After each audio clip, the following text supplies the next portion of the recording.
Someone make it make sense. Probably a couple.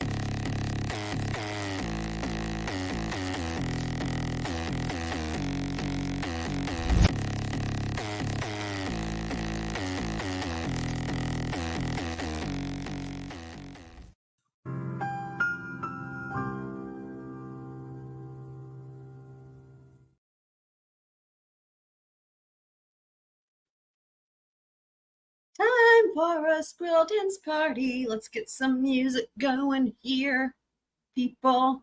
Party squirrels of the world, how y'all doing tonight, today, this morning, wherever you are in different time zones. Speaking of which, we do have a new command. Shout out to Nightbot. Exclamation point HG, HG being short for group, GH.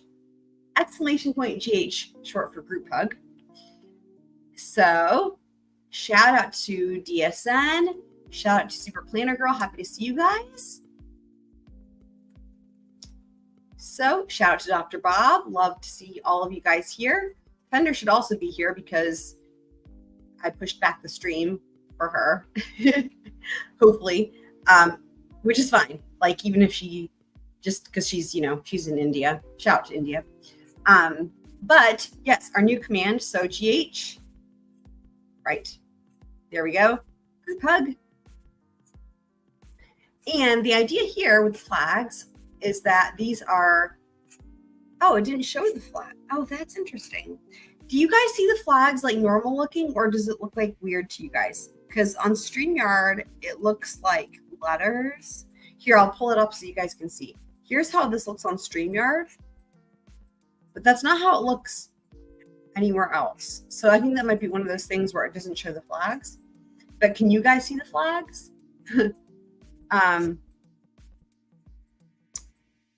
Interesting. But anyway, the point behind the flags was these are different flags of the places where different squirrels of the world live, and I can always add more. These were just ones that were the first ones to come to mind. Okay, good. Excellent. Glad you guys could see the flags. Wonderful. So for any squirrels who live in different countries apart from what I have there, just let me know and we will add your flag. So, wonderful. Glad you guys are here. So, as far as Deputy Heard goes, DSN has made it to past Spiegel territory. So on the next Deputy Heard, what we will do is we will do Spiegel and the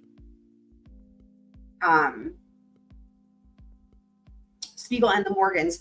Oh my gosh, that's the $1 million question right there. How's Bandit? Yes, thank you, Super Planner Girl. How's Bandit? That was the most important thing to find out for sure. How is Bandit doing, Dr. Bob? Oh, I'm very glad to hear that. We love Bandit. That's Bandit. For anyone who doesn't know Bandit, that's Bandit in the thumbnail right there. One of the cutest dogs of all time. We love Bandit so much. Shout out to Bandit. I'm even going to do a banner for this. Like, I just love Bandit. I love Bandit so much. Look at how cute.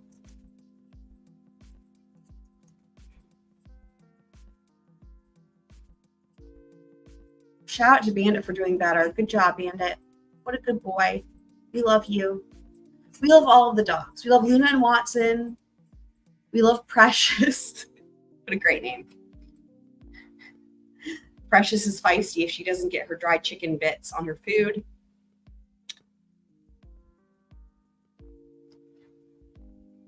Shout out to Bandit. Oh. So yeah, so on the next step you heard, we will cover Dr. Spiegel and the Morgans and anything else that any other white witnesses that are interesting between Spiegel and closing arguments. Oh, how cute. Luna wants to give a shout out to Bandit too and one to Precious. That's right. Animal friends. Yay.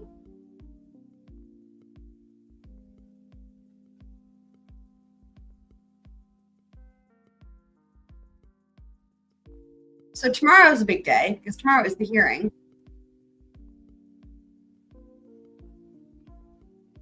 I believe it's at 2:00. And the way that I found that out, it's really funny because like even on like NBC Boston, you guys, it's hilarious. Like even on NBC Boston, like they had a little clip about the hearing. I'm like, oh, the hearing, right? Because I'm like trying to see what time it's at, right? And NBC Boston is like, yep, so the hearing is on July 22nd. We'll be covering live. Oh, they don't say what time. I checked a couple other places, same thing. Can't find out what time it is.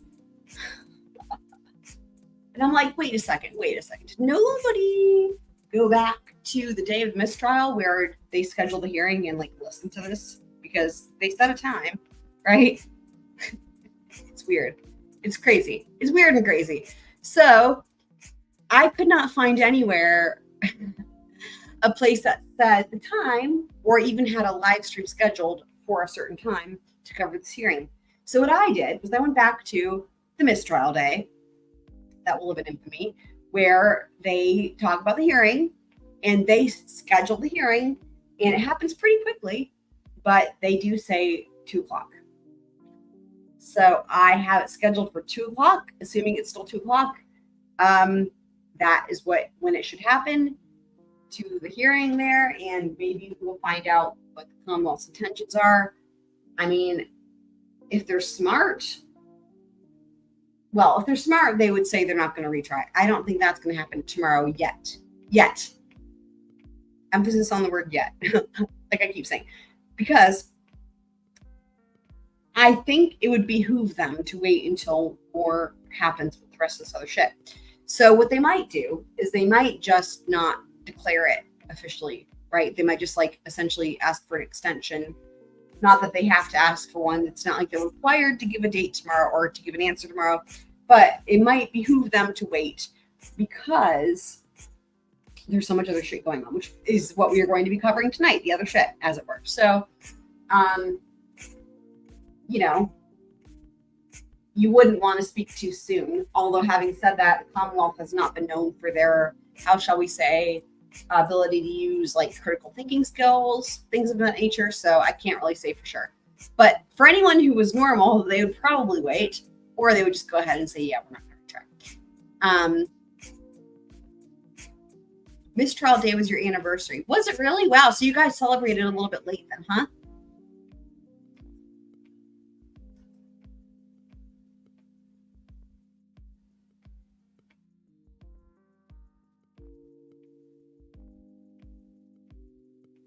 I know that it says the Murdoch saga continues, and I realize that we're not here to talk about Murdoch. I just love this so much, and that's why you guys probably haven't even asked, because it's not on point. Like if this were case law, it wouldn't be on point, right? But luckily, this isn't case law. This is just a fun opening video. So I just love this, and it brings me joy and makes me happy. So that's why we're watching it. But speaking of which, we do have some new things in the works. We do have Swoop. A Swoop. Actually, 2 Swoops. One of which is based on suggestions from you guys. Let me get this thing ready here. Hold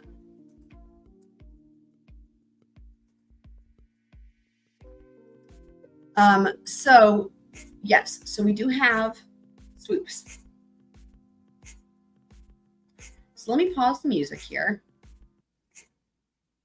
at IT. So here's the thing. I'm sure it will come to no surprise. Come to no surprise to you guys that I have thoughts about these things that have happened in the recent Karen Reed court filings. Okay, let me do a swoop. So we're going to do the new swoop. Here's the premiere. This will be the premiere. We'll probably do it again when more people join us. But here's the premiere of the new swoop. So let me do a little trumpet intro. Let me do this so it will hear it. Hold on. All right. So here's the I'm going to do my little sound effect here as we do the new swoop. So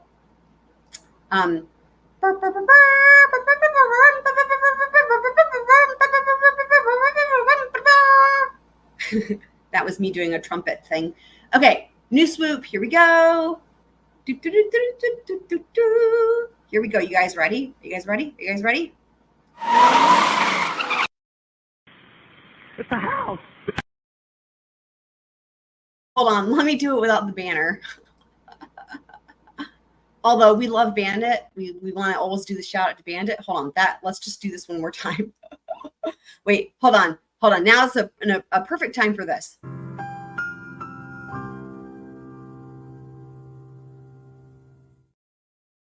Yep, or do. All right, let's try that again. It's a house. That's the new Swoop. You guys like it? Yay! I'm glad you guys like it. So DSN says 2 p.m. Okay, so I was right. Yeah. So like it didn't take that. What's really funny to me is like nowhere was citing it that I could find. Like even NBC Boston's like, yep, we'll have it tomorrow. Like it tomorrow, the 22nd of all, but then they didn't give a time. And I'm like, that's weird. How are they not giving it time? But like just some good old fashioned squirrel sleuthing, as in didn't take much at all to just go back to the day of the mistrial. And like that's when they set the time. So yes, I'm glad that's accurate. Excellent. I'm glad you guys like it. Let's watch it again. Yes, sound effects and all. Yes, this was so fun to make. Let's watch it again. Yay! It's a house. And we still have our second swoop, which is this one. Okay. But you'll agree with me, justice in general is a good thing? Big fan of justice. Fair. Me too. No further questions. Can we also appreciate that he's drinking aquapana? Like here, look.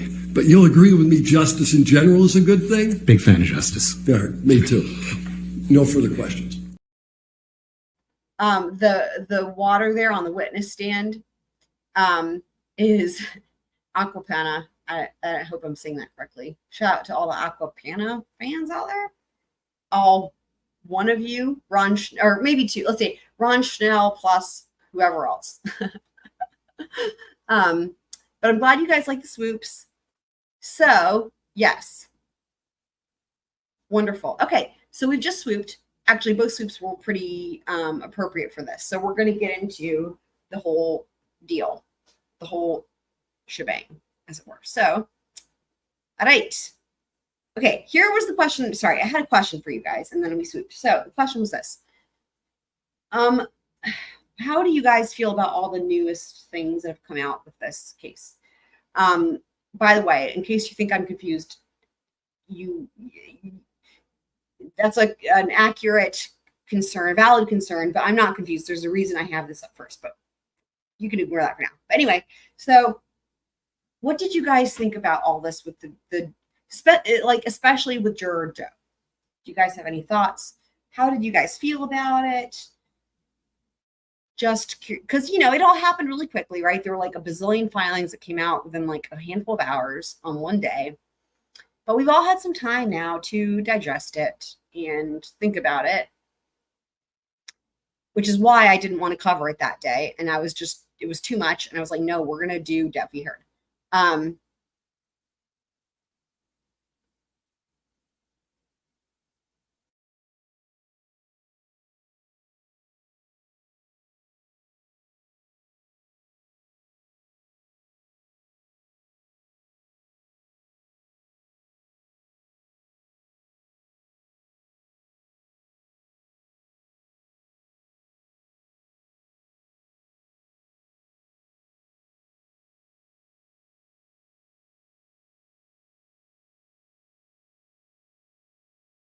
Yeah, guys, if there's any issues, I'm sorry. StreamYard, as y'all know, has been struggling, so I apologize.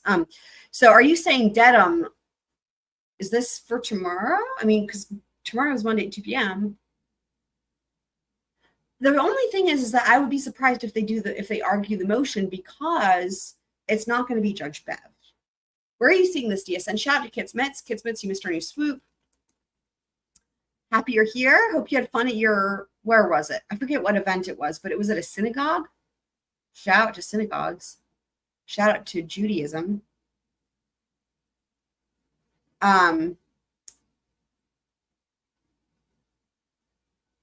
Okay. Well, where I looked was I did a Google search for what time is the hearing, and I couldn't find anything. Of course, the Google algorithm will do as it does. And then I also watched the different clips on YouTube of places talking about it, and none of them gave a time. But what surprises me about this is I don't think they're going to be arguing the motion. In fact, I thought we actually saw something that confirms they're not going to be arguing the motion. Now, having said that, this does not mean that the Commonwealth can't decide if they want to officially state on the record their plans to retry. Arguing the motion is the defense's motion to dismiss charges. So that's a whole separate thing. And in my mind, like, y'all, so that's going to be a whole thing. And they're going to need Judge Bev. There's no way they're going to argue that in front of a new judge who does not know the case. There's just no way. So that's pretty interesting that something said that. Like, look at how many court filings we've already seen, okay, for this motion to dismiss. So what you can expect whenever they do argue it is, I don't know, hours probably of oral argument, although it's Judge Bev, so she always cuts everything short. But they're going to be arguing each step of the way, right? Each time there's a motion and then a response. Every time there's a filing response and then another response to that response, right? We've got these affidavits. There's going to be a lot of things. But they will need to be doing this in front of Judge Bev. I cannot fathom that they would argue it in front of a different judge who knows nothing about what's happening. That's why I think tomorrow was like I was optimistic that they were going to be arguing it until we heard that there was going to be a new judge just for tomorrow. And then to me, in my mind, I'm like, okay, well then, no, there's no way. Because there's no way they're not going to argue, that they're going to argue in front of a different judge. So I think it's going to be a status conference where that's why, again, that to me makes more sense if it was like the Commonwealth was going to state whether or not they do intend to retry on all counts or one count or two counts or whatever the case may be.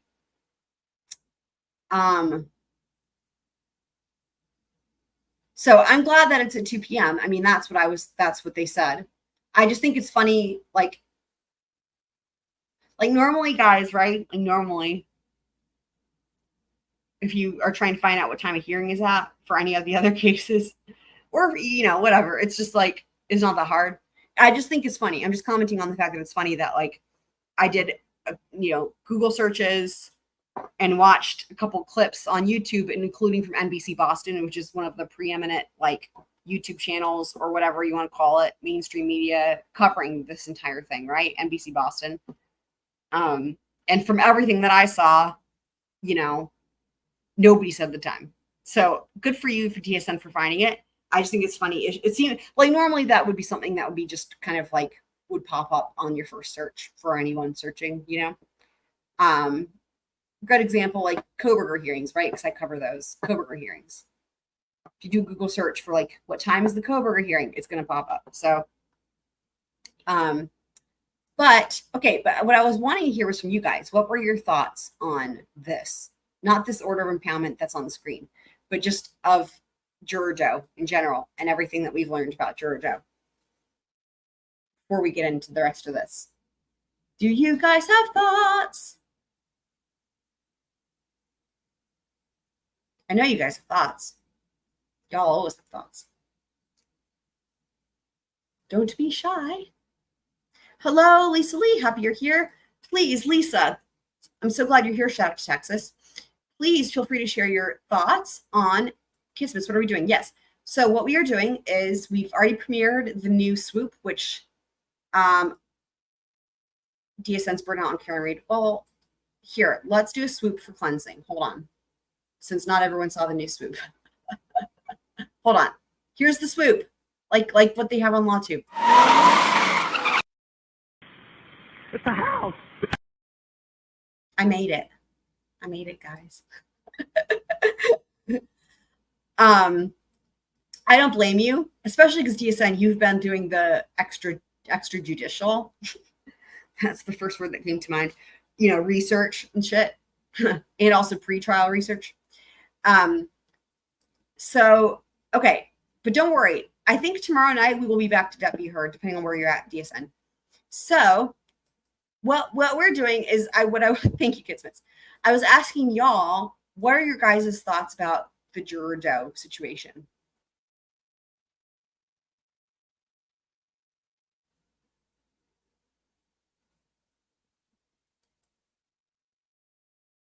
And another thing that's funny too is like my instinct, I kept thinking it was Jane Doe instead of Juror Doe. Like, I guess I must have instinctually thought it was like a female. But what's really funny is apparently I'm not the only person who did that, because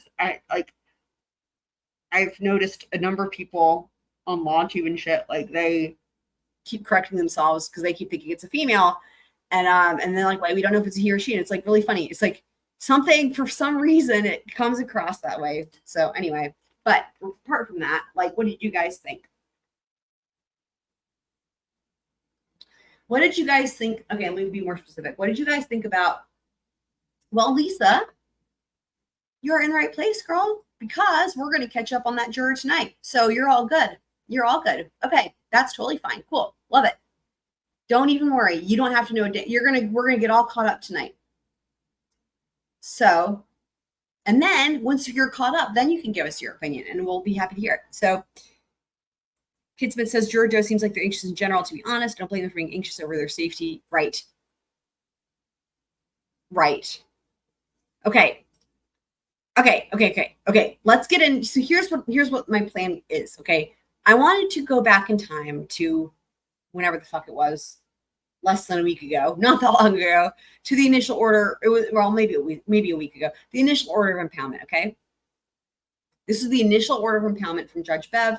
Again, this was another day. It's funny where there's like a hurricane of things all coming out at once, like court filings. So the day that this came out was also the day of a bunch of other shit, similarly to, what was it, Thursday?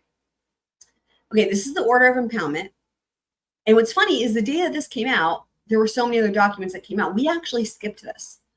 I was just like, yep, you guys know what it says, blah, blah. Like I was still reeling over, what was it that day? Maybe the Commonwealth's response. That's probably what it was, because that pissed me the fuck off. So, all right, we're going to read it today, but it's actually really relevant here. So, order of impoundment.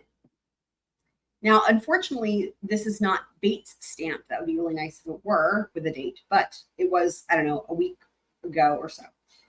So, order of impoundment. The Supreme Judicial Court has recognized that the safety of jurors is critical to the fair functioning of the judicial system, and that, quote, the justice system owes them the highest degree of vigilance for their personal safety, end quote. This case has garnered significant, okay, here we go, guys. Let your ears perk up if they want to. This case has garnered significant and divisive attention in Massachusetts and across the nation. The trial was live streamed on local and national broadcasting channels. The proceedings continue to be the daily subject of commentary on various social media platforms. People associated with the case have been charged with intimidation. This court acknowledges that the names of impaneled jurors who rendered a verdict in a criminal case must be retained in the court file and made available to the public. I thought that said fajita, but it does not. The jury in this case did not render a verdict. However, the court concludes that there is a real and present, quote, risk of personal harm to the jurors and to the integrity of their service. Consequently, the court finds that good cause exists to impound the list identifying the names of impaneled jurors in the trial of this case.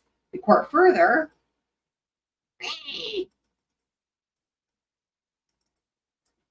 concludes that there is a risk of immediate and irreparable injury should the list be made available to the public at this time, blah, blah. This order shall expire 10 days from the date of issuance unless otherwise ordered by the court for good cause shown pursuant to Rule 3B of the Uniform Rules of Impoundment Procedure. Crazy that they have their own set of rules that just have to do with impoundment procedure. Anywho, there it is. There's the date, July 8th. Okay, July 8th. There you have it, guys. July 8th from this document. Okay, so what are things that I think are of note here in this document? Okay, there's two main ones. That's these. So,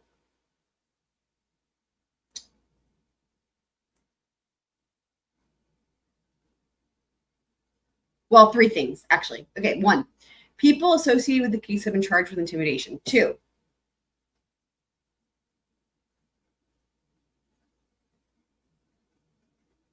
wait. Sorry, okay, let me go back up. Okay. Three things. Okay, the first thing is this. This case has garnered significant and divisive attention in Massachusetts and across the nation. Second thing. Actually, four things. Second thing. The proceedings continue to be the daily subject of commentary on various social media platforms. Number three, people associated with the case have been charged with intimidation. And number four, and perhaps most importantly, is this, quote, the court concludes that there is a real and present risk of personal harm to the jurors and to the integrity of their service. Now, when you look at this, guys, take this out of context for me for a second. Take this out of context. When you see this quote, the jury in this case does not render a verdict. However, the court concludes that there's a real and present risk of personal harm to the jurors and to the integrity of their service. How do you understand this to mean? If you were a lay person, if you were whoever, if you were anybody, right? When you see this, how do you understand this to mean? That's what I'm curious. Oh, Blackwitter's command worked. Well, it must be our lucky day. Excellent. Happy to see you, Blackwitter. By the way, we have the new command for you if you didn't see it. Blackwater saying hi to daddy. It's funny. It's funny to call him daddy every now and again just for fun. So there's the group hug with the flags that I can't see, but I know they're there. I know they exist because I made it. Yes. So what do you guys think? If you guys are just a regular person, blah, blah, and you read this, or let's say you're a juror, okay, and you read this, what do you take this quote to mean? Risk of personal harm to the jurors and the integrity of their service. The heart of the question is, how do you understand the word harm? That's the heart of the question that I'm asking. How does this read to you, and how you understand the word harm? What do you think it means?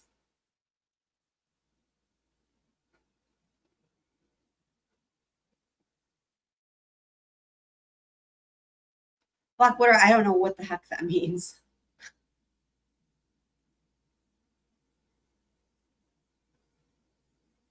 Group hugs all around, though. Right. Okay. Good job, Kitsmits. Sounds like there's believable cause for concern that the jurors could be harmed, or that. But okay. Yes. Harmed how? Harmed how? Harmed how? Very accurate. But harmed how? Let's be more specific. What is the tone of that quote? Like looking at this document alone, right? If you're reading this, do you feel like there's a suggestion as to what could be coming to a juror, or is there not a suggestion? Is it more neutral? What do you guys think of the languaging that's included in this document, and how would you interpret it? That's the question. Okay, that's what I was wondering. All right, there you go. Physically attacked or personally attacked, like physically assaulted. Okay, there you go, Kitsmits. That's what I was curious. Does anybody else agree that the way that this reads, specifically this quote here, when you read this, does this sound physical to you? Also, keep in mind, this is a quote from case law from 2015, okay? I'm going to say that again. This is quoting case law from 2015. So you have to think about that, right? When this was said at its initial time, which was in 2015, what did this probably mean? Like, what's the difference between 2015 and now? Like, there's a lot of things, but just, top of your head. Oh my God, a love story? Yeah. No, I'm curious. Blackwater says she's sorry she's late for class. I love that you said you're late for class, though. That's great. Yeah, we want to hear the love story, though. Should we do a swoop for Blackwater's love story?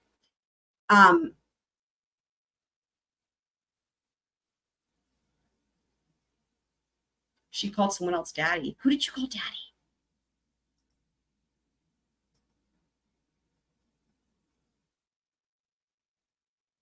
Did anybody watch Boardwalk Empire?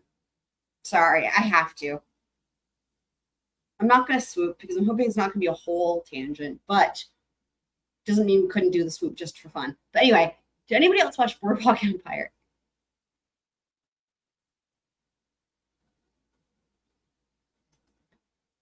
DSN, can you read my mind, and why did I ask that question? Probably. I bet you can. I bet somebody can also read my mind as to why I asked that question about Boardwalk Empire. Okay, but that's not the love story, Blackwater. We don't skip past that and get to the love story.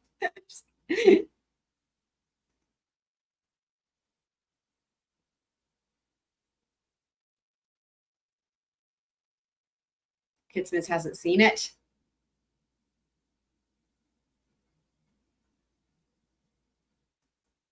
DSN, so far you're my only hope. Do you know why I asked that question? Oh, God. Sorry. Just thinking about it makes me cringe. Oh, dang it. Really? Fuck. Okay. God damn it. I don't want to do it. Do I have to do it? I think I might have to do it. I might have to do it. Okay. For anyone who's seen it, oh my God. Replay crew, anyone who's seen it, I'm sorry that I have to do this to you guys, but I'm going to have to try to do a imitation of this voice. So, okay. So there's a character in Boardwalk Empire who's kind of a main character. I don't know, like maybe a couple seasons in, but for a long time. And she's like one of what's his face? Oh my God. Oh my God, why am I blanking on freaking the main actor's name? Oh my God. He's like one of the best actors ever. Dude, what's his name? Hold on. It'll come to me.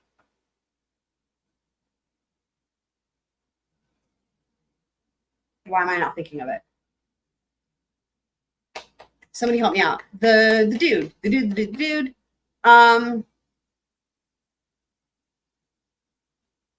Oh my God. How the hell am I not remembering his name? Hold on, let me look it up.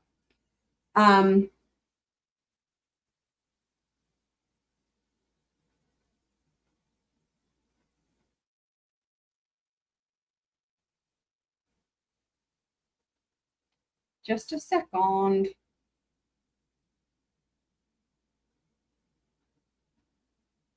Steve Buscemi. Yes, there it is. Okay. Yes, thank you, Kismet. Yes. Steve Buscemi. Okay. So Steve Buscemi has a fling with this lady in the show for a long time, right? And I don't remember her character's name. I don't even know if we learned her character's name, but anyway, she's like a staple. Dude, DSN, I'm sorry if you hate me for doing this, but I have to do it. But it's just the word daddy. It's for me, I still have like low key like PTSD of this from the show because of the way she says that word. Oh, it's so gross, you guys. It's so gross. It's so gross. It's so gross. It's so gross. I also love Steve Buscemi. But I'm cringing ahead of time for this, how gross this is, because she says the word daddy in the grossest fucking way, dude. So she's like his girlfriend or whatever, lover. I don't even know. Hold on. Let me correct that. She's his mate. She's his mate. Mate, in quotes, mate. She's his mate. But she calls him daddy. Oh God. And she does it in this really gross way. DSN, is this coming back to you in a flashback? Did you block this out of your mind? Because I wouldn't blame you if you did. And oh my God, can I even do it? I don't even know if I can do it. I'm going to try to do it. Oh God, it's so gross. Sorry. This is so cringy to me. I'm fighting it internally. Okay. The way she says it is, you guys, I'm covering my face. The way she's, I don't do it. I don't even know if I can do it. Oh my God. Do I need to practice it? No, I'm just going to try it. Okay. It's so gross. I can only do it covering my face and my ears and my head because it's so gross. So the way she says it is like, oh God, this is the best live stream. The way she says it, like, I don't know if I can do it. All this building up to it. Okay, I'm going to try to do it. I'm going to try. Daddy. That wasn't that great. Hold on, let me try again. Daddy. Something like that, she says. Okay, she calls him. The cringe level is through the roof. That's what she calls his character. And she says it so much, you guys. She says it so much. She just says it. That's like the only word she knows or something in her vocabulary. It's so horrifying. Anyway, that's what I was thinking of. There you go. That's it. All right, back to Black Widow's love story. Hardworking guy found out wife was cheating and planning and taking him to the cleaners. So he ran away to ranch, fell in love with. Wait, where is this from? Is this a movie, a TV show, a book, a friend? What is this? Same. Kidsmith, same. So then this cringe, hopefully you picked up on the cringe because you typed this before I did my impersonation of it. But yeah. Kidsmith is saying don't do it. You could already see where this is going, couldn't you? Oh, you guys, I wasn't even looking at the chat. I'm sorry, guys. I'm sorry, guys. Did I scar y'all for life? It's worse when you hear her do it because her face with the sound. The sound with the face is so much, though.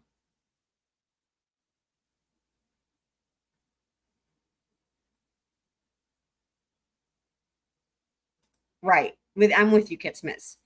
It's the way she does it with the accent, though, and it's with her like.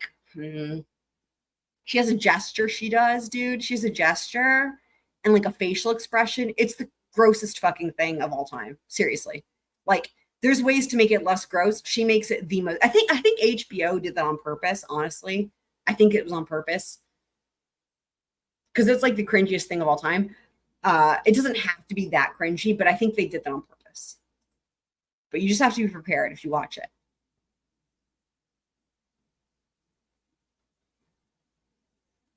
Oh, interesting. Kit Smith doesn't want to imagine it, but she can, yeah. And she has like the outfit, right? She's like the hairdo with like the red lipstick. Hold on. Let me just see if I can do something real quick. Hold on. You guys, hold on. This is important. This is more important than the talk. No, just kidding. It's not more important, but we're going to do a little thing, a little mini segment. All right, hold on. I'm not going to play the clip or anything of her doing it because I don't want to get copyright struck. But hold on.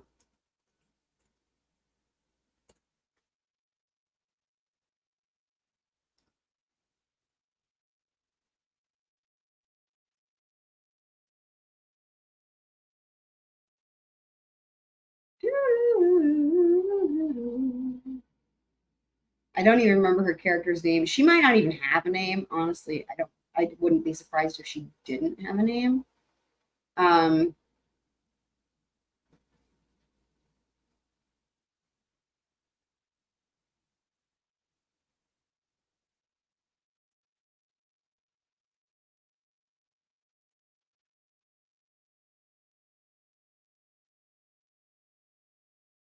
Oh, there she is. I need a better picture of her stupid face. No offense to this actress. Whoever the actress is, did like the perfect job, though. Honestly, of this character, really, because it's like she's just had to be really really annoying.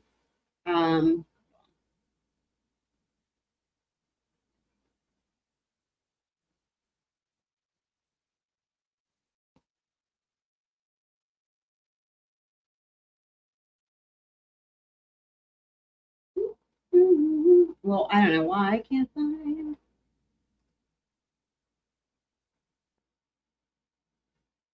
Okay, well, anyway, let me share this. Oh, you guys can already see it. Just kidding. Okay, so it's this girl. Okay, this girl right here. This girl in the middle. This girl. That's the girl right there. That's the girl who says, Daddy. Oh, God, I hate her. I hate y'all. It makes my skin crawl to the max. To the max.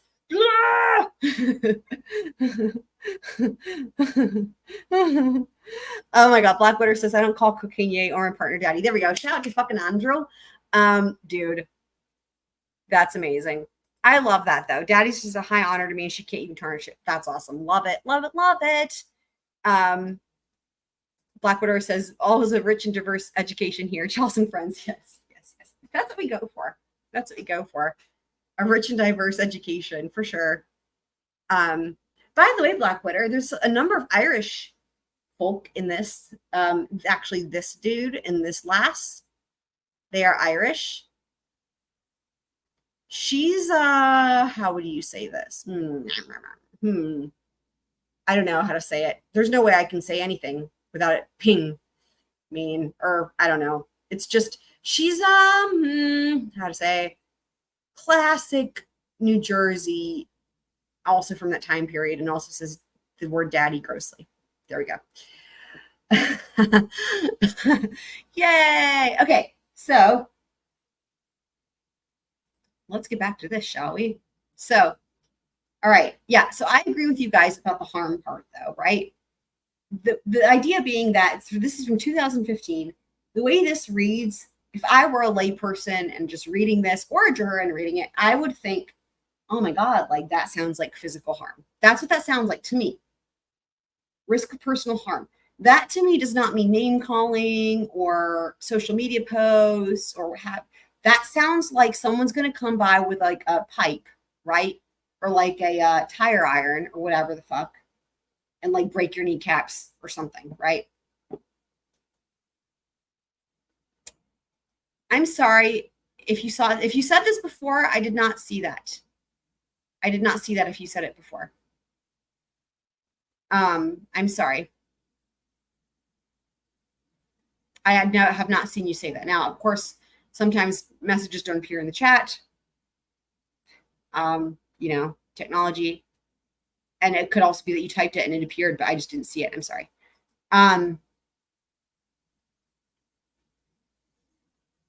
Yeah, Colleen also is another name for a whale, apparently. So,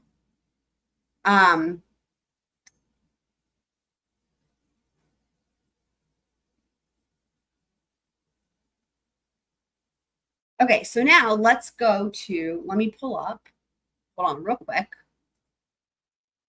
Let me pull up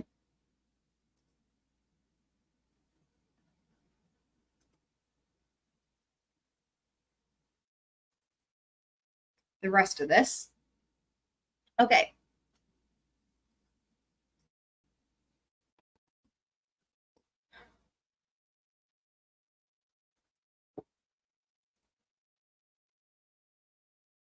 Okay, so let me go to the last thing. So we're going to start with the Affidavit of Juror Doe.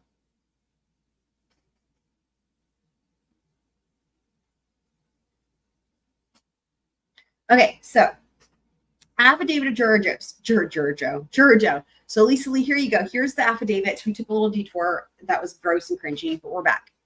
Back and better than ever. Here, let me do a swoop.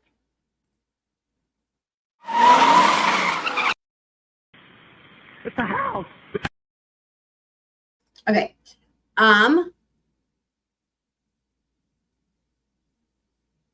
that's interesting. Really?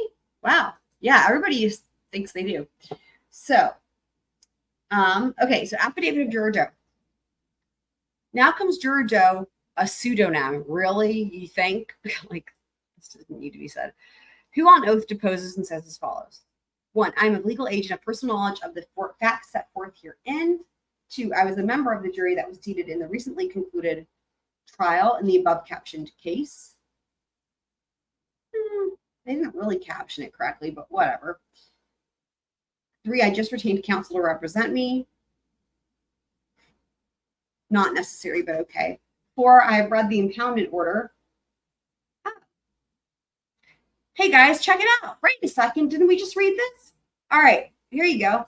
I have read the impoundment order entered by Superior Court Associate Justice Beverly Cononi, which found that, quote, good cause exists to impound the list identifying the names of jurors and panel jurors in the trial of this case. Right. So back to this. This is what she read. Interesting, right?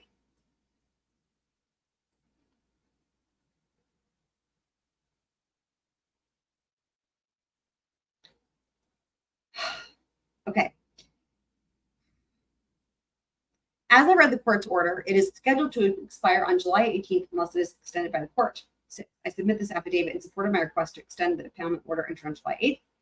7, I'm asking that the impoundment order be extended indefinitely because I am in fear of my personal safety. Look, she's quoting exact words used in the impoundment, you guys. Look. Personal harm. Now, granted, she did switch harm for safety, but the word personal is still present, which, personal safety.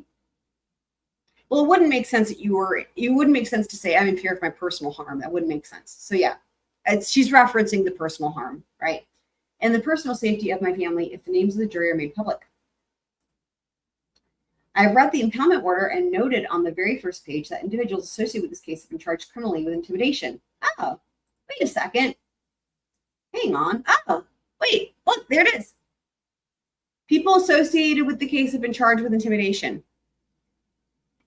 Notice what word's missing. Doesn't say criminally. Does not say criminally. It says people associated with the case have been charged with intimidation. It's like that game of telephone, right? Now they've been charged criminally. Oh, and look again. I also recall testimony from at least one witness who's okay. So far, guys. So far. What has influenced this juror feeling afraid and making the I'm not like, okay, what has influenced this juror being afraid? So far. This is where I have to do deep breathing. So far, what has made her feel afraid? Judge Bev's impoundment order, which found that, quote, good cause exists to impound the list identifying the names of impaneled jurors in the trial of this case. And number two. Well, actually, there's more than two. Number two is this. She's in fear of her personal safety. Again, where did that come from? Oops. Came from Judge Bev, of course. And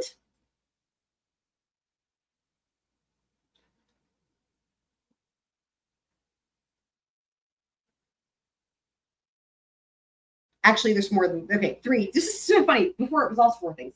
Number three, somebody's been charged criminally. Well, with intimidation. She did get that from this again, but she added the word criminally. But yes, again, she got that from Judge Bev. So that's 3 for 3, all from Judge Bev. Frightened for her personal safety, again, Judge Bev. And the last thing here, I also recall from testimony from at least one witness who described being harassed by individuals in her family being harassed because of involvement in this case. Who let that into trial, guys? Who do you think let that into trial? Oh, Judge Bev. Right? I can't.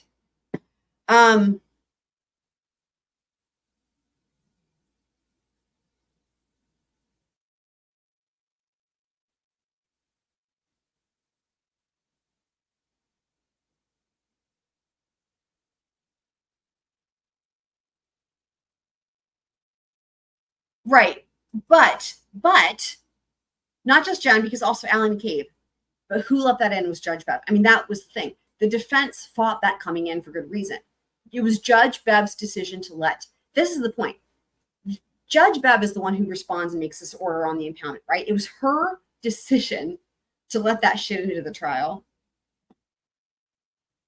And she wrote this impoundment however she saw fit with the language she decided to use. Now, right, the personal harm thing is just one thing of many things that are in here that would affirm or stoke fear in these jurors if they weren't already afraid from what they heard in trial due to the testimony she let in, right? In other words, she's now attempting to put out a fire that she started, right? Like, that's my opinion, like, but she let that shit in, and honestly, it was completely irrelevant to the case. It was completely irrelevant. All that shit about, remember when Jen said Turtle Boy? That should never have happened. That should have been struck from the record. It's completely irrelevant to anything. It should not have come in. Same with Allie McCabe. Should not have come in, and Judge Bev let it in. Guys, what do you think that's about, man? Like, why would she let that in? Why? Seriously. Like, it's a serious, why would she let that in? Had nothing to do with Karen Reed. Had nothing to do with John O'Keefe. Nothing to do with any of it. Why would she be letting that in, man?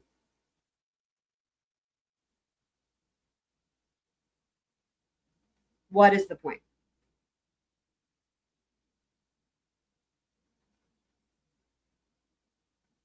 And I don't have the answer. It's just something to be thinking about, right? So I also recall testimony from at least one witness who described being harassed by individuals and her family being harassed because of their involvement in this case. Right. As in Jen and Alan Cape. I do not know any specifics of such harassment, but I fear that my family and I will not only be will not only be harassed if the names of the jurors are made public, but that our personal safety will be seriously compromised. During jury deliberations, we could hear protesters outside screaming and yelling. During our jury service, the members of the jury would meet at what was supposed to be a secret location to be transported to and from the courthouse by bus. After being discharged from jury service on July 1st, we were taken by bus to what was supposed to have been a secret location where we observed what appeared to be members of the media, including photographers. I was so much in fear on my way home, I pulled over to the side of the road to see, shout out to the side of the road, Murdoch, to see if I was being followed. Thankfully, I was not being followed. That was and remains my mindset. I don't know why this is in here.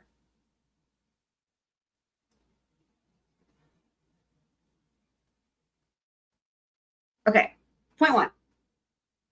This sounds kind of like PTSD, kind of. That's what it sounds. That's what I think it's supposed to hint at. Which I don't know that she can really have that if there wasn't already an event that had happened to her. But that's besides the point. To the extent that any such fake PTSD was created, in terms of, but by fake, what I mean is that there's a fear that she has of a memory of something happening that hasn't actually happened. You can thank Judge Bev for that.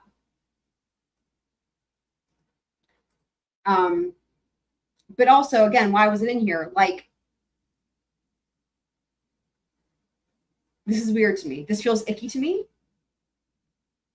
This feels icky to me. This feels very icky to me. I don't know why this is in here. Anybody in the chat that has PTSD from stuff, like, does this feel icky to you? Does this not sit right with you? Does this feel weird to you? Like,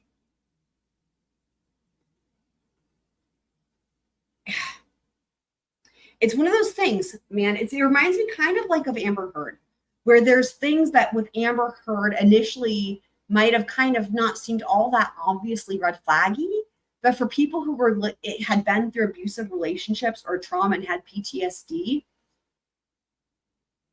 like for me, right? I couldn't put my finger on it at the time. I was still giving her the benefit of the doubt, but I kept feeling like I was going to throw up and I didn't know why. I kept feeling fight or flight and I didn't know why. You know, it's like that type of shit. And then only in hindsight, after having plenty of time to digest it and see it in the full context, it's like, then you can understand it. So is this one of those things? Like, do you guys get that same type of weird? I get the same feeling in my stomach reading this as I did. And I'm not saying this person, you know, I'm not trying to compare her to Amber. I'm just saying this sentence in particular is like weird to me. Does anybody else have that same type of fucking feeling? I'm curious. Shout out to Candace. Happy you're here. Yes. Yeah, no, I agree. So here's the thing. Well, we'll get to my thoughts on the impoundment. We'll get, that's fucking funny.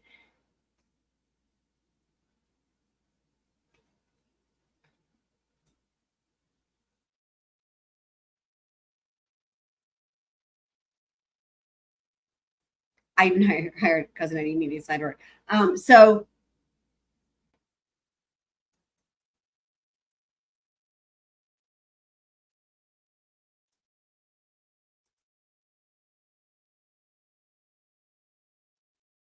that's cool, Blackwater. You stay there. That's a much better place to be anyhow.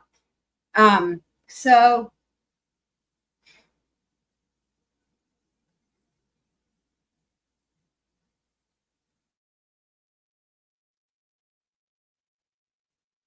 oh, what Disney movies were you singing to, Candace? I love that. Freaking love Disney movies. Love all the songs. You guys know. So look at this stuff. Isn't it neat? Look at this stuff. Isn't it not neat? Let me just say this, guys. Okay. Prior to this coming out, my expectation for the 18th, my expectation, without any question at all, was that Judge Bev, this is, let me just put this out here, was that Judge Bev was going to renew that, right? Because we knew it was for 10 days. And we knew this is without any juror saying shit, okay? This is my point. Without any juror saying anything, we knew that she could extend that. And that seemed very likely. That seemed like a no-brainer. That seemed like not even anything that would have even really made the news, right? Like she can do that. That's a no-brainer, obviously.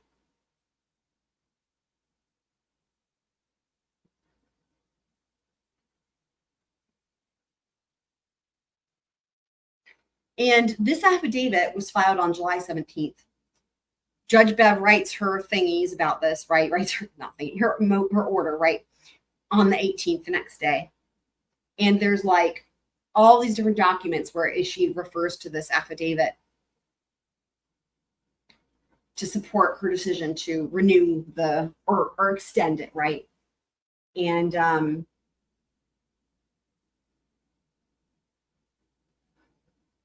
oh, Aladdin and Beauty, the Beast, and the Little Mermaid. Oh my God, I love it all so much. Oh, a whole new world.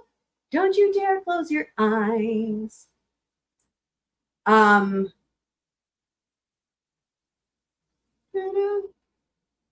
Let's see. I don't know the words to that song as well. Little Mermaid. I've done part of Your World for a couple auditions when I was not little kid, whatever. Anyway, look at this stuff. Isn't it neat? Oh my God, that is so cute. I love that, Kit Smits. Oh my God, I love that. There you go. Oh, the Gaston song, you right? I know. It is so long, but good. I'm with you on that. Also, that's what she said. That's what she said, guys. That's what she said.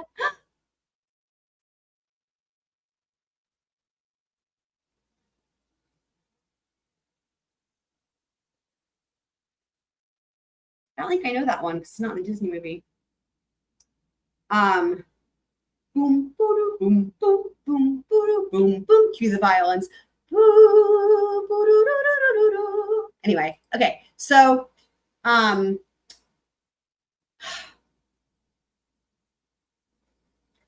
so I was under the impression that she was going to extend this anyway, regardless, right? Because it just makes sense. So with that being the case, right?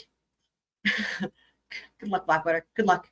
She's trying to catch up. I love you, Blackwater. We love you. We love you. I'll put it in the chat since you're listening and you're going back in time. Going back in time. So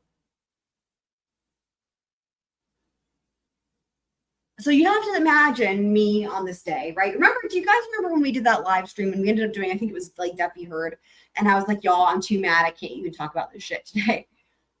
Here was my mindset on that day, okay? My mindset was expected already. Expectation that this is going to be extended. It's not even going to make the news. There's going to be nothing noteworthy. And it's just, this is normal. This makes sense. Why wouldn't it be extended? Blah, blah, blah, okay? And then, instead of that happening, what we have first, before Judge Bev's order, okay, the first thing we have coming out is this affidavit from Juror Doe.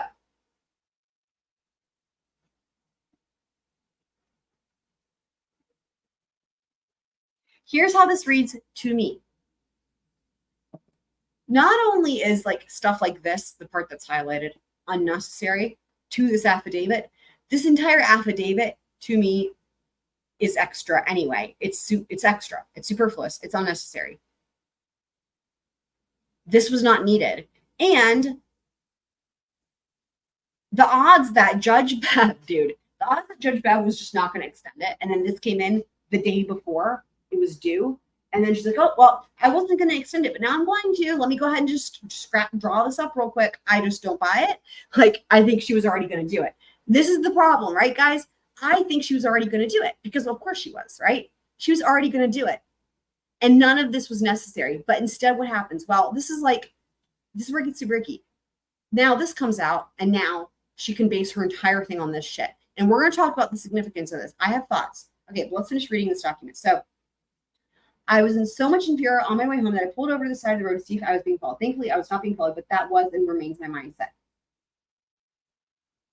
If juror names are made public, we will be constantly threatened. Well, that's making a lot of assumptions, and harassed, and there will likely be a physical confrontation at some point. Now, I know that there's been other people points out. I'm going to be one of them. There has been no physical confrontation whatsoever at all, except people, from my understanding, have been physical towards Turtle Boy. But other than that, that's it. And the other thing is that no of the charges with the harassment and shit or intimidation have anything to do with anything physical. So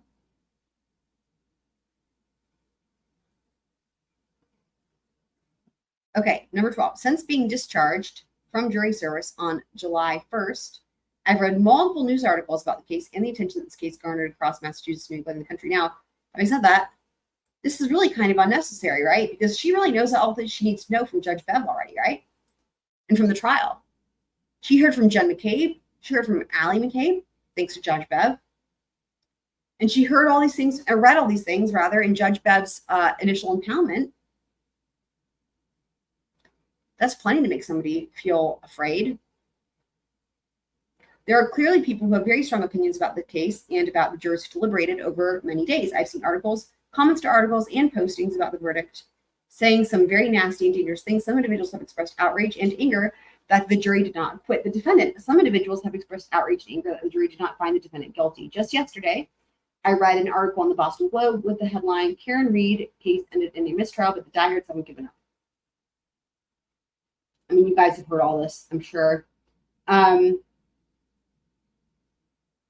I found, again, all of this. The first time I heard this on that day, I was just like eye rolling because I'm like, this isn't necessary, dude. Again, I'll say it again. She was already going to extend this order. She was already going to extend this. I promise I would bet my life, Frodo's life, my violin on it, like all things. Like, she was already going to extend this. And you know how excited she must have been when this shit came out, guys. I'm serious. Like, but all of this shit is not necessary. This is all extra. It's not fucking needed, man.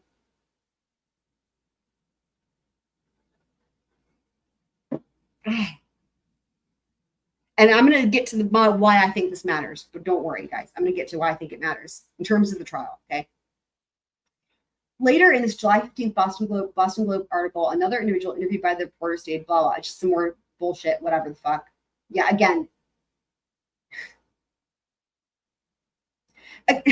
Guys, these are not her experiences. Nobody said these things to her. Now, yes, these things happened, blah, blah, but they're not to her. And they're, anyway, it's just like bolstering when none of this shit's even necessary. Just like with the fake PTSD thing.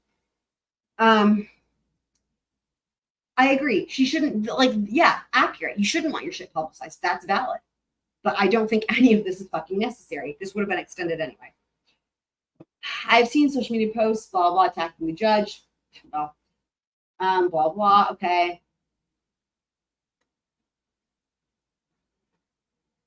There's nothing to back this claim up. Oh, now here's where it's her attorneys. For example, my attorneys have made me aware of a video posted by a blogger/journalist.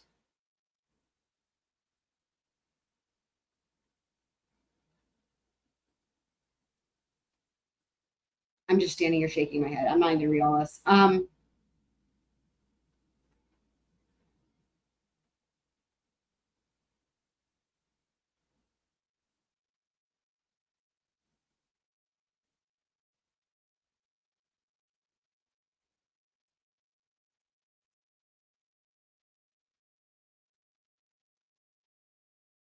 aware that there have been physical confrontations between the two sides of supporters. Yeah, again, the only one that I've heard of that anyone has also heard of, from what I've heard, that sounds crazy, is the incident outside of Deanie Pizza where they, McAlberts and whatnot, were physical towards Turtle Boy. And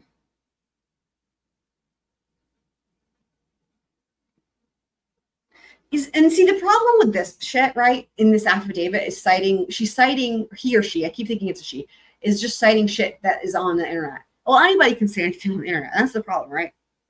I could go on social media. I could make an account. I could go on social media and say anything happened. Blah, blah, blah, blah, blah, blah, blah, blah. Something turned into a pitchfork, whatever. I don't know. I'm just making something up, right? And then somebody, if that were considered trustworthy enough, right? Whatever somebody says on social media, if that's trustworthy enough, then somebody who's researching pitchforks could be like, oh, here on social media, somebody says that so-and-so turned into a pitchfork. There it is. And they cite it as if that is like fact.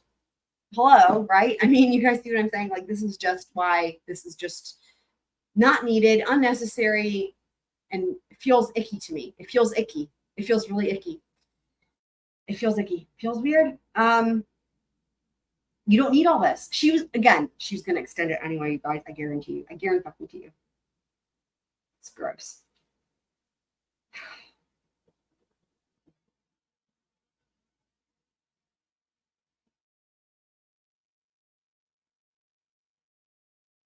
The jury names are made public. I will be subject to nonstop requests for comment about jury deliberations. I prefer to not have to respond to these inquiries. However, what I fear is that not only will I be subject to requests for interviews, but that I'll be targeted and harassed because of what I did or did not do on that jury. I feel that verbal harassment will likely lead to physical confrontation and physical harm. I'm not prepared or equipped to anticipate and prepare for any surprise personal attack. More importantly, I fear that I will not be able to protect myself and my family. Okay. All right, guys. So let's start with the next question I have. So,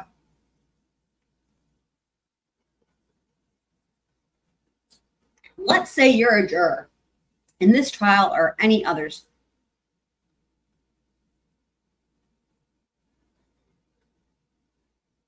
And let's say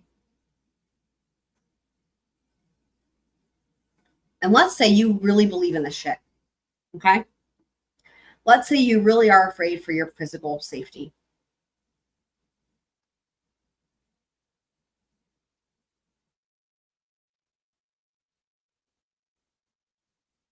Where is it?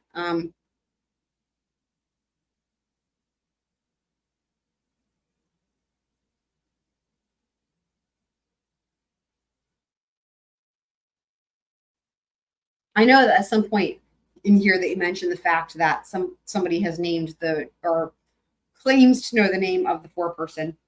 So there were people there at the trial that live locally, right?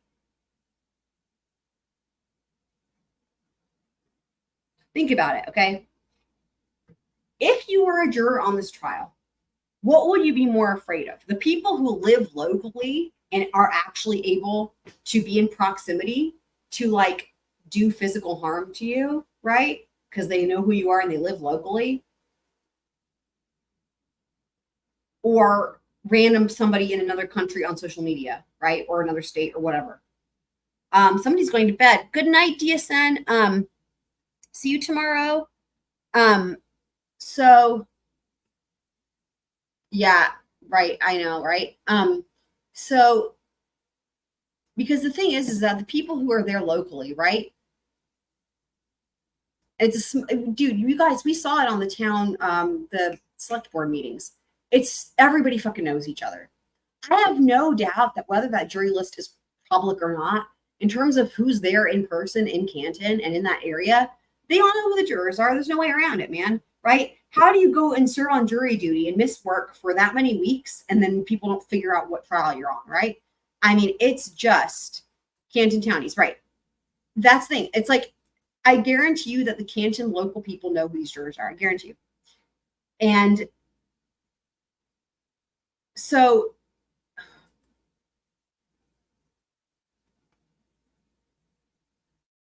I just have a lot of, of course, jurors shouldn't be harassed. That goes without saying.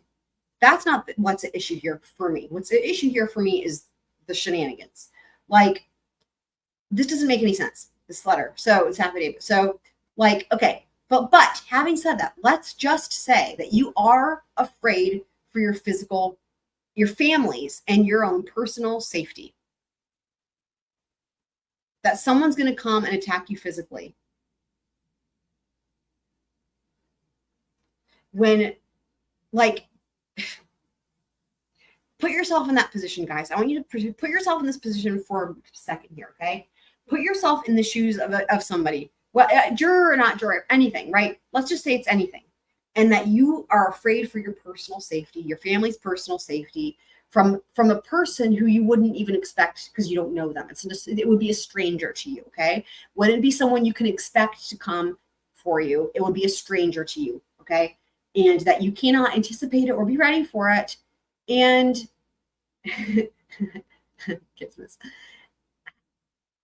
and that you really you're genuinely afraid for your safety, like in a real way, in your family's safety. What would you do? That's my question.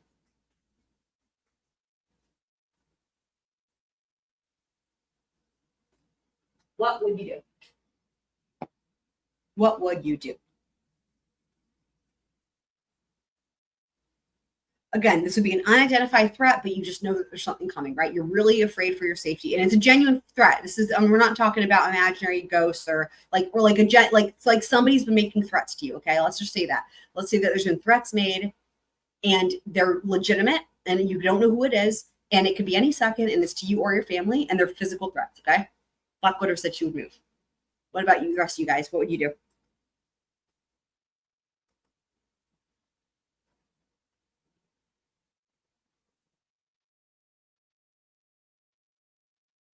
Not call the police, right? Valid. Right. Yeah, of course, right? Yeah, for sure. Yeah, for sure. Definitely. Definitely.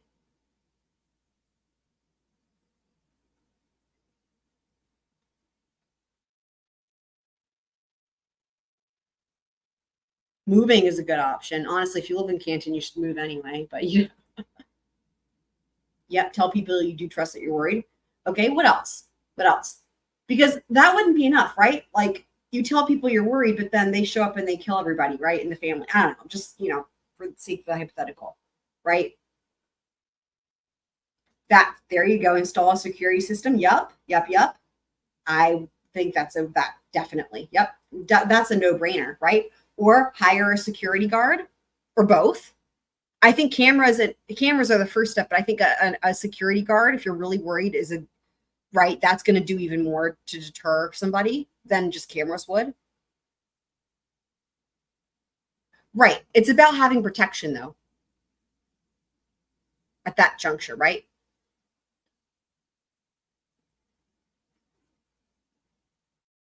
So I think, again, surveillance cameras, anybody can hire a security guard. You don't have to have any reason for that. You can hire a security guard, right? This person has already hired an attorney. I would get rid of the attorney and hire a security guard for me, but that's whatever. Yeah. An attorney costs more. I guarantee you. I guarantee you an attorney costs more. They've hired an attorney. Yeah, guys.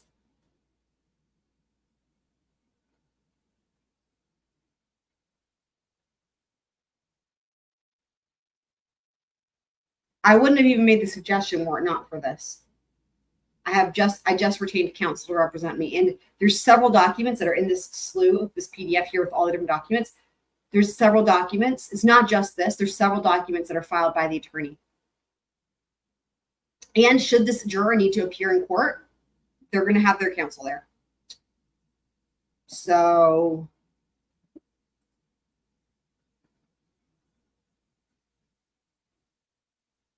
well, Kitsmits, this languaging here says just. I just retained counsel to represent me. So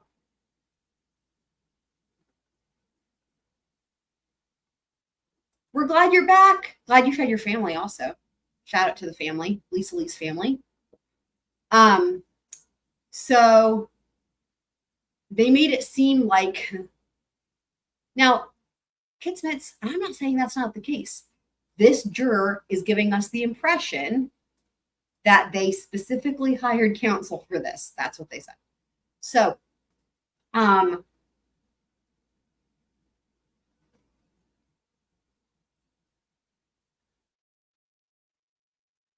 now, not something I would do. Other people might maybe make sure they have like some sort of a weapon. Not for me.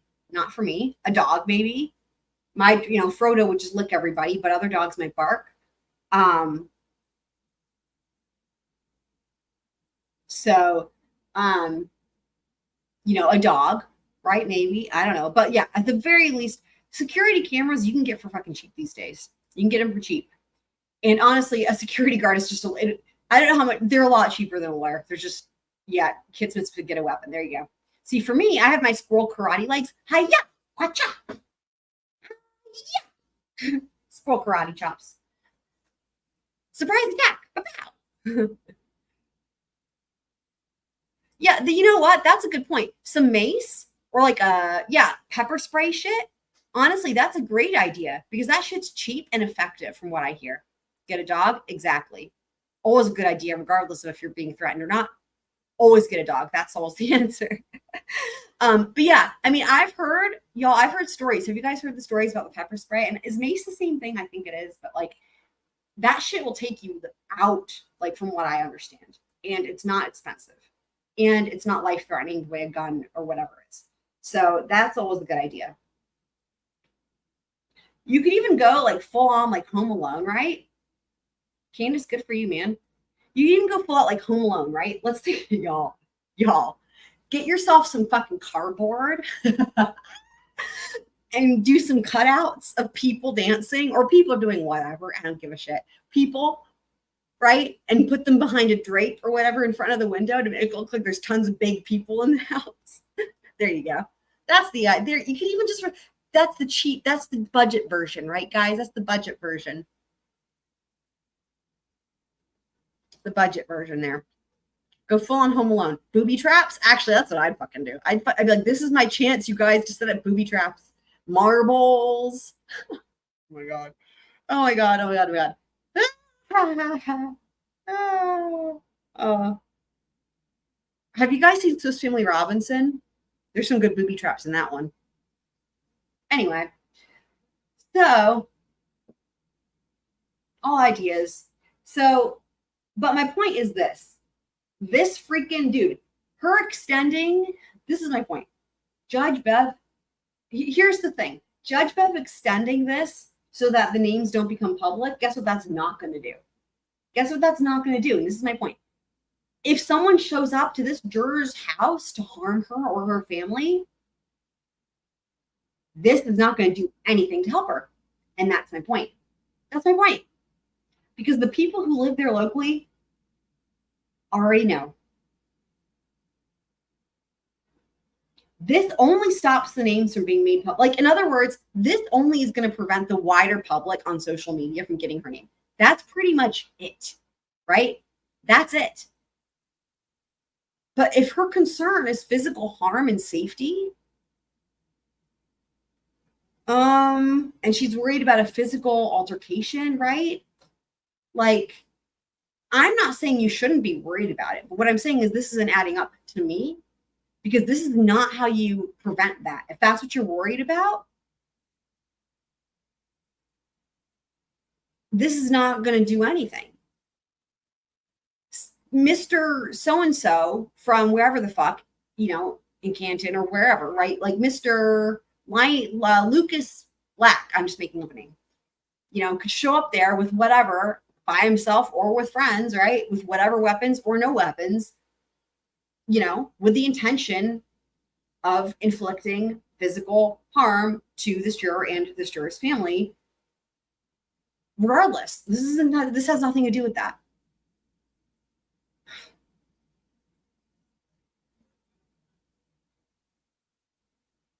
Yeah, that's what I was always taught to do, Kit Smits. That's what I was always taught to do. Oh, that's fucking hilarious, dude. I love that. That's brilliant. Black Widow, that is so smart. Leaving the house to see you. Oh my God, that is brilliant. What a great idea. What a great idea.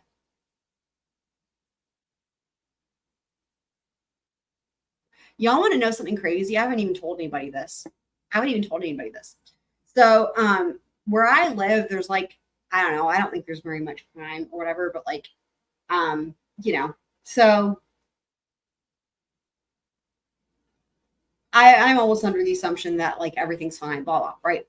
Well, the other day I went to my car and I always leave my car unlocked because like there's nothing in there to steal. Honestly, it's like empty.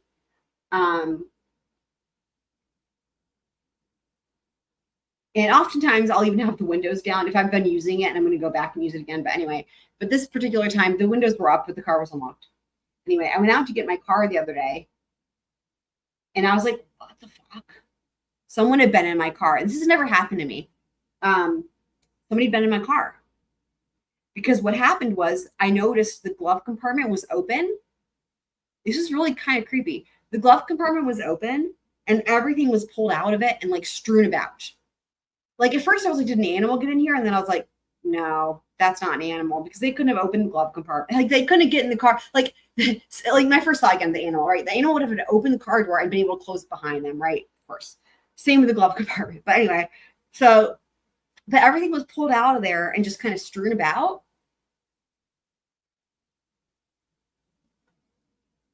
And I was like, what the fuck, man? You know, and I looked through it, like I didn't notice anything missing, but like again, I didn't have anything valuable in there. But like they were definitely rifling through to try to find something valuable. Isn't that creepy?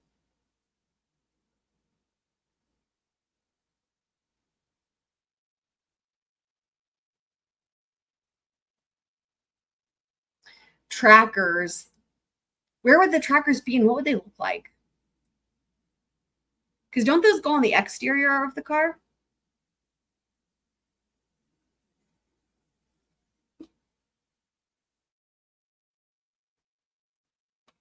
But the thing is that's the reason that that's really bold to me is because I have a house and my car is right in front of my house in my driveway. And if my car was here, that means I was here and Frodo was here. So whoever did that while I was home and while Frodo was home. And neither of us noticed it. And that's what's crazy to me because the car, okay, you guys, I have tons of windows. That's why I love it here. I have tons of windows and my blinds are always open. I know, whatever. Undercarriage. Yeah. Shout out to Laura, because he said undercarriage one time. It was really funny. And like,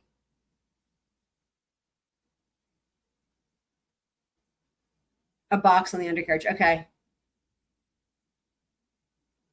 But like, anyway, the idea that someone could have done that without me seeing them or Frodo seeing them is almost hard to imagine because like literally no matter where I am in the house, pretty much I can see my car almost unless I'm like in the shower or the bathroom, really. Like from everywhere in the house, because the way that it's an open floor plan and I have windows everywhere, I can see the front yard and my car. Like, so, and then Frodo, right? Dog. So, oh, I'm sure too. Yeah, of course. Some people do keep valuables. Definitely. Yeah.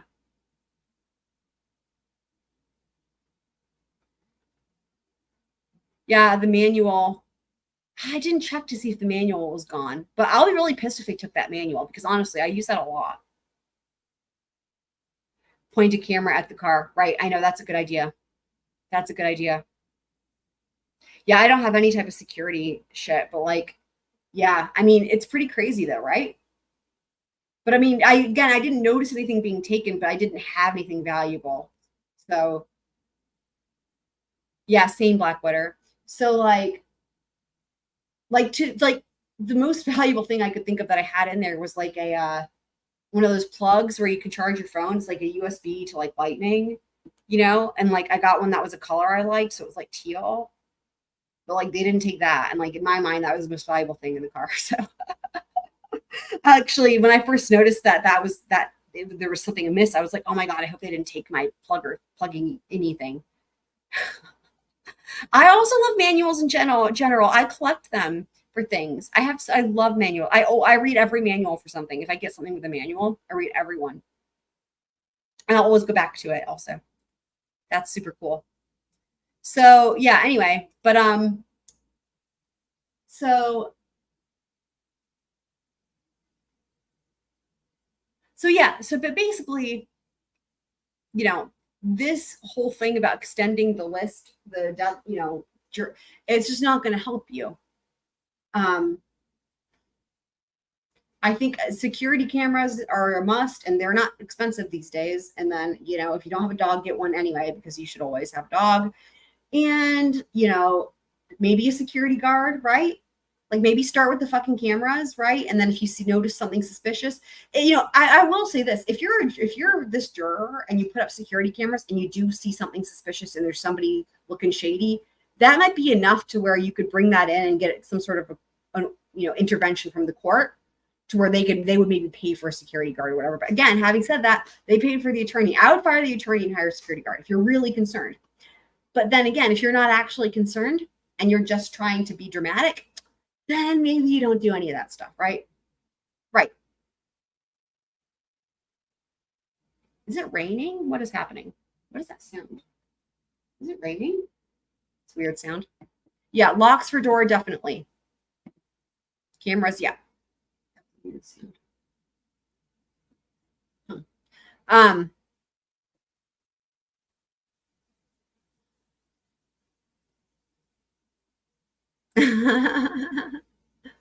That's funny, Candace. Yeah, all good ideas. All good ideas. Yeah, definitely. Yep. So yeah, if you're really concerned for your physical safety, there's things you would do. And like, again, this is not going to help you. So that's why it's weird to me. Okay. So next, let's back up to the previous. So these documents go in like reverse chronological order.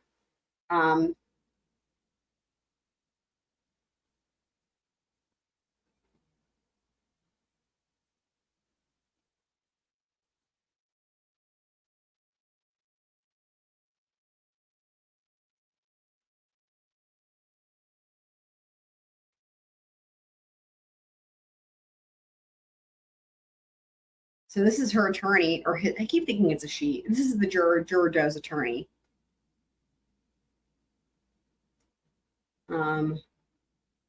That's just saying this is from the, they're sending it to David Giannetti. See, that's her attorney again, or the attorney for the juror. Okay.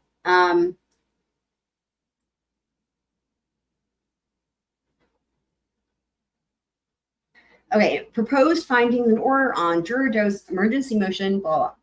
This matter came before the court on the emergency motion of Juror Doe to extend the July 8th impoundment order. Upon review of the motion and supporting documents, including the affidavit of Juror Doe, affirming its following findings and order. This case has garnered significant and divisive attention in Massachusetts and across the nation. Yeah, that was already said in the initial impoundment. Individuals associated with this case have been charged with intimidation, which charges remain pending. Again, that was in the initial impoundment. Juror Doe has submitted a detailed affidavit, which I find to be credible. Juror Doe is in reasonable fear for their safety and safety of their family. If the list of the jurors may be, I don't get it. I don't get it. I just don't get it. Like, seriously, how is this going to fucking help you, man? If somebody in Timbuktu has your name on social media, like, I'm sorry. Like, I get it. They can be annoying. They could be mean, but like, that's not a physical, like, that's not your life is in danger. Your physical safety is in danger. It's just not. Like, if that's your actual concern, then you're probably not going to be worried about so-and-so in Timbuktu, right? It's like a priority thing. Like, if somebody's standing in front of your house with a gun, you're probably not going to be concerned about so-and-so in Timbuktu. Through his affidavit, oh, that says his. That is interesting. Juror Doe has established that publication of the list identifying the names of impaneled jurors will present a real and present risk of personal harm to jurors' integrity of the service. Now this is there. Through their affidavit, Juror Doe has established. Interesting. The rest of these say there. Anyway. Blah, blah, blah. Okay. So let's go to the next one. Is it raining? What does that sound?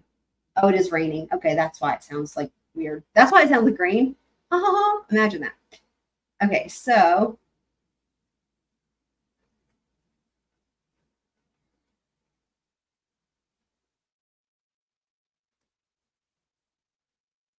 right.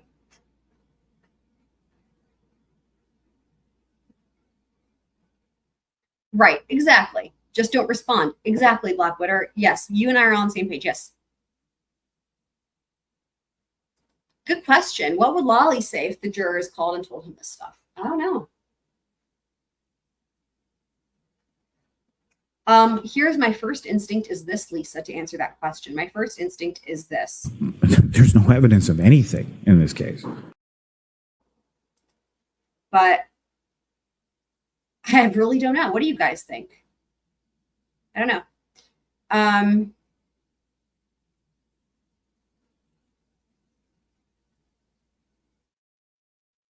Yeah, Kismets, I'm referring to what she, God damn it, he or she says physical harm. I'm talking about physical harm specifically. Like, I keep even saying that specifically. I'm talking about physical harm. Had this juror not referenced physical harm so many times, and I know that other people in law too pointed that out. I think Runkle, for example, or maybe his lawyer, was like, yeah, they said that 5 times. Had they not said physical harm so many times, then we would only be talking about the threats potentially from social media, which that's fine. I'm not saying that that's not significant. my point is, like, if you're really worried about your physical harm, this is not going to help you. And then why are you worried about social media? Like, you know what I mean? It's like a priority thing.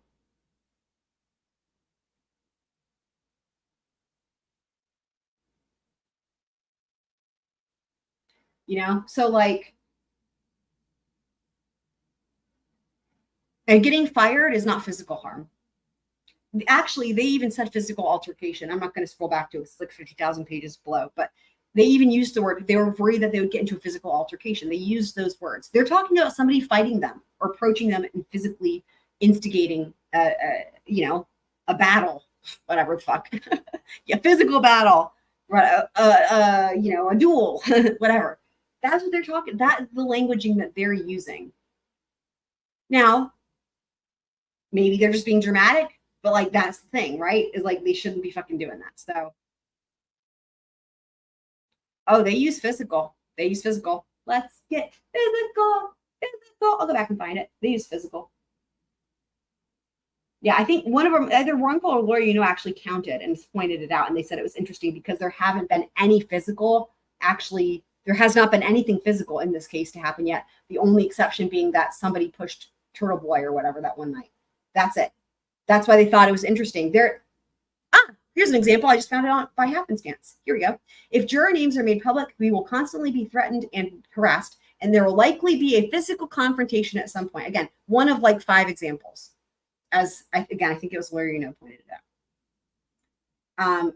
But that's the overall tone of it, right? That's the overall tone of it. They say physical so many times.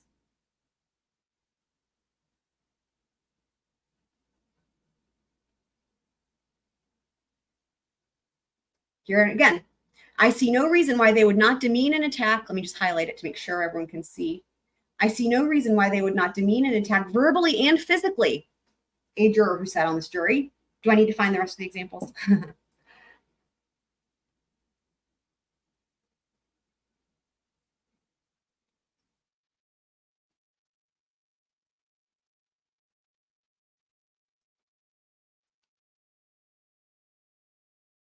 So I think they kind of convince themselves they should be more worried as they go on. I mean, their first concern is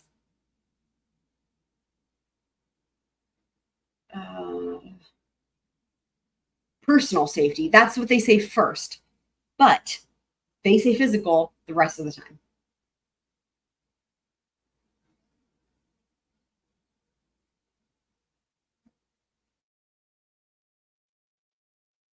If juror names are made public, we will constantly be threatened and harassed, and there will likely be a physical confrontation at some point.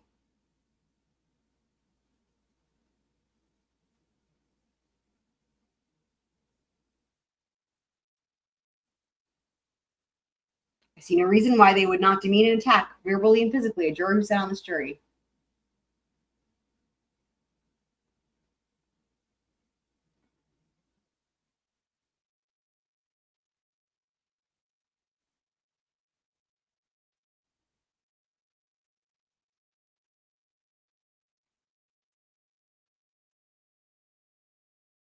Again, I fully expect that members of the jury will be subjected to efforts to harass and shame them, with the very real probability that some physical confrontation will inevitably occur.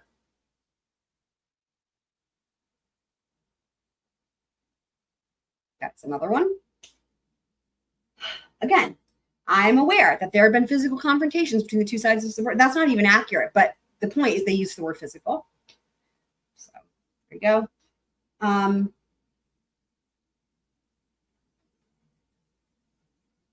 Here's number 5. You guys ready for number 5? Jurors will undoubtedly be subjected to harassment and likely physical confrontations if their names are made public. Number 5, 5th time using the word physical, just on a cursory look. I should have been counting as we went through.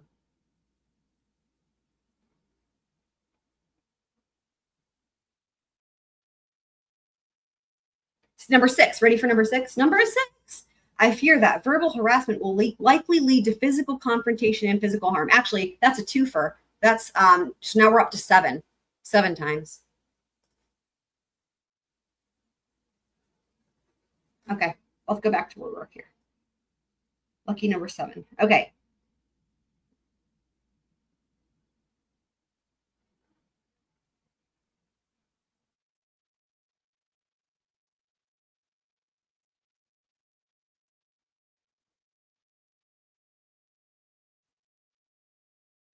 Yeah, 7 times is a lot, though. 7 times is a lot.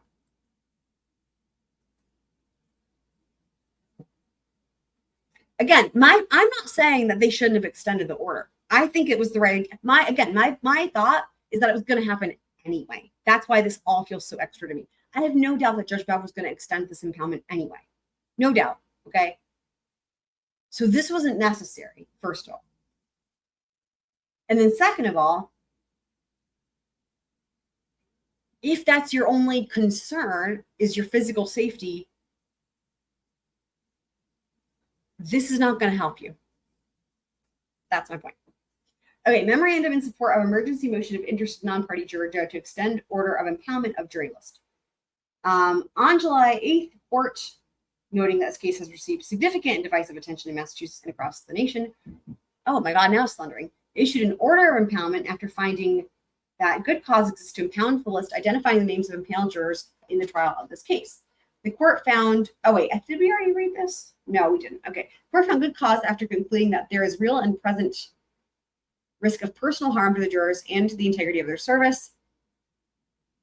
Interested non-party juror Doe served on the jury and wishes to maintain their privacy. Because the risk of harm to members of the jury, including juror Doe, is ongoing and likely to abate in the foreseeable future, juror Doe has moved pursuant to Rules 3 and 10 of the Trial Court Rule 8, Uniform Rules, blah, blah, blah, blah, blah, blah. Brief procedural history relevant to this motion. On June 9th, okay, we don't need to read all this.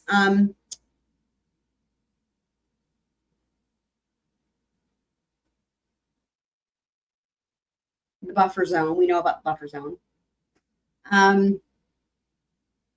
The trial was held over several weeks between April 2024 and July 1st, 2024. The case went to the jury, but after several days, the jury was unable to render a unanimous verdict on all 3 counts of the indictment. On July 1st, 2024, the court declared a mistrial. Defendant moved to dismiss 2 counts of the indictment after the trial. Ms. Reed supported her motion with declarations from her attorneys, recounting statements from jurors regarding the jury deliberation and interactions between jurors following. I think it's interesting that this is in here.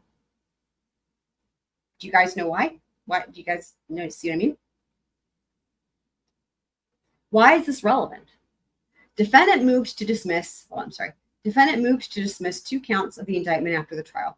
Ms. Reed supported her motion with declarations from her attorneys, recounting statements from jurors regarding the jury deliberation and interactions between jurors following the declaration of after the mistrial.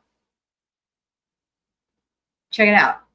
The circumstances of the trial and post-trial motion practice have further intensified emotions about the jury and its individual members.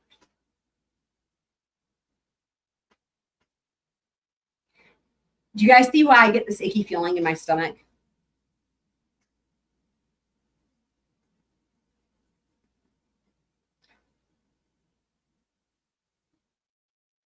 I think there's a reason behind all this.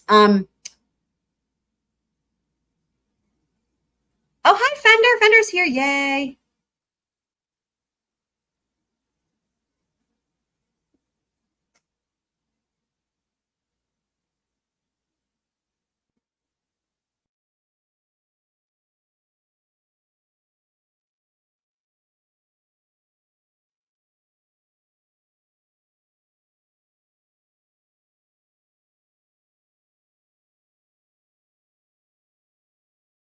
No, the defense can still talk to the jurors.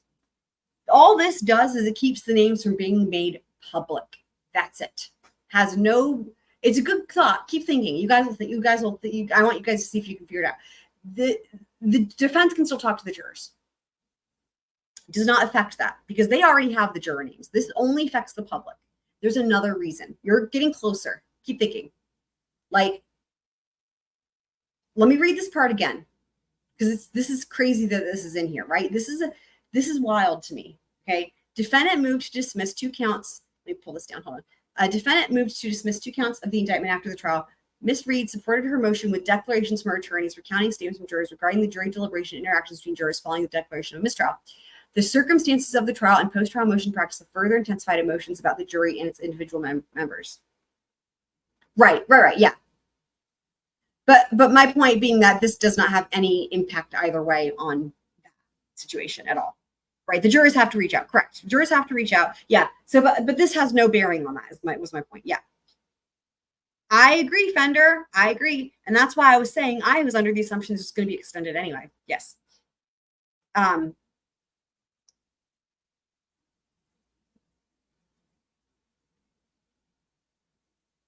Potentially.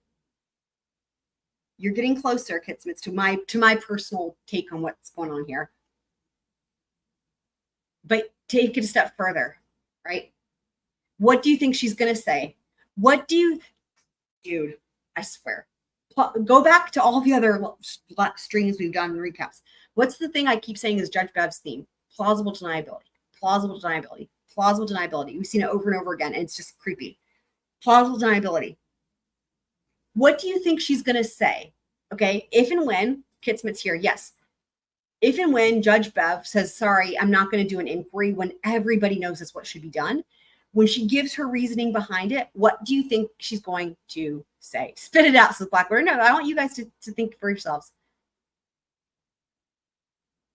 I mean, I can't, it would be great. I'm a teacher. Y'all know I'm a teacher. So obviously, right? We're here to use our brains like a parachute.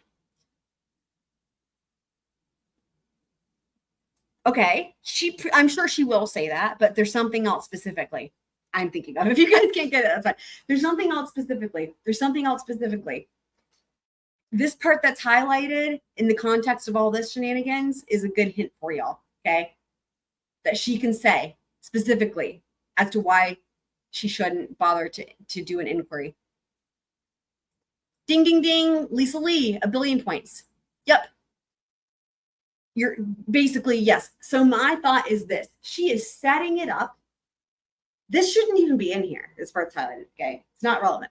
She's setting it up to say that whatever they say their verdict is, if they do an inquiry, which they should do, she's setting it up to say this is invalid because of now that they've been out of the trial, now that they've been influenced by external things, right? Now that they've been reading the news and talking to their friends, they've been on social media, she has set it up to say, well, we don't know if this is their true verdict, right? They could have been influenced because they could have had threats made. They could have been like, oh my God, I didn't know my family felt this way, whatever. She's setting it up to say whatever they say their verdict is not reliable. She's setting it up for that. That's my, yeah, that saying, brains like a parachute only works when open.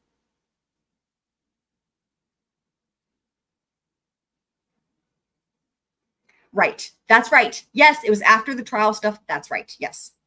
She's setting it up. So here's my point though, guys, because why is all this happening, right? Again, my interpretation was that this order was going to be extended regardless. That it was a no-brainer that this was going to be extended. So what's the point of all this? The juror's affidavit, the affidavit being so dramatic. I think Judge Bev got lucky. I'm not saying she elicited that, right? I think she got lucky. I think she was going to file the thing anyway, right? And we probably would have heard nothing about it. But then that juror sent in that affidavit, which again, a lot of the fear that was stoked in the mind of that juror came from Judge Bev herself. But anyway, and again, setting it all up, right? It started when she decided, y'all, it started when she made that decision to let in that testimony from Jen and Allie McCabe about them being harassed and threatened and shit. That's when it all started. She was setting it up, in my opinion, personal opinion, like to where then if anything happens after the fact, she can just say, well, they're being threatened. We can't trust what they say. We cannot trust what they say. Can't trust what they say. Yep. Yep.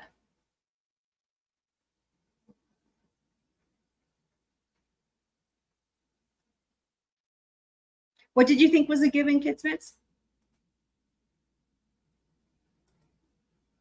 Because they can't ask about their deliberations. Like the thing is that this is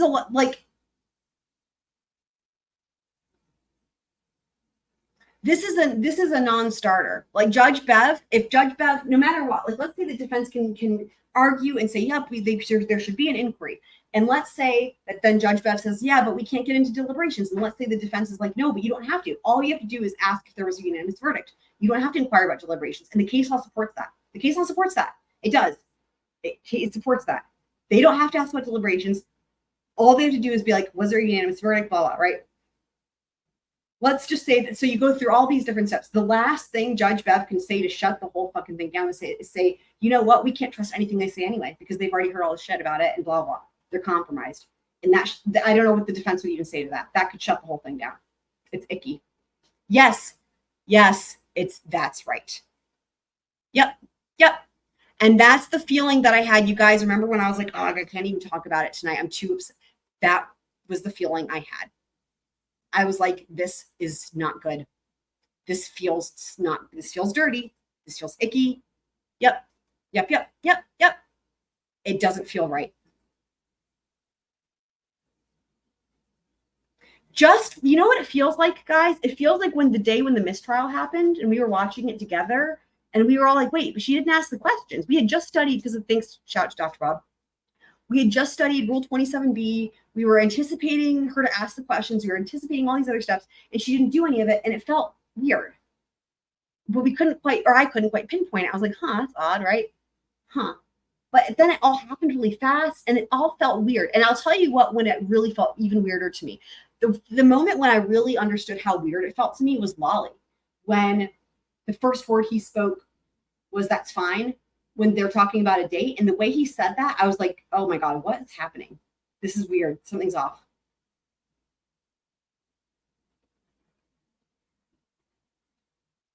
Yeah, disingenuous. Yeah, it is. Do you mean, Lisa Lee, do you mean the Commonwealth? So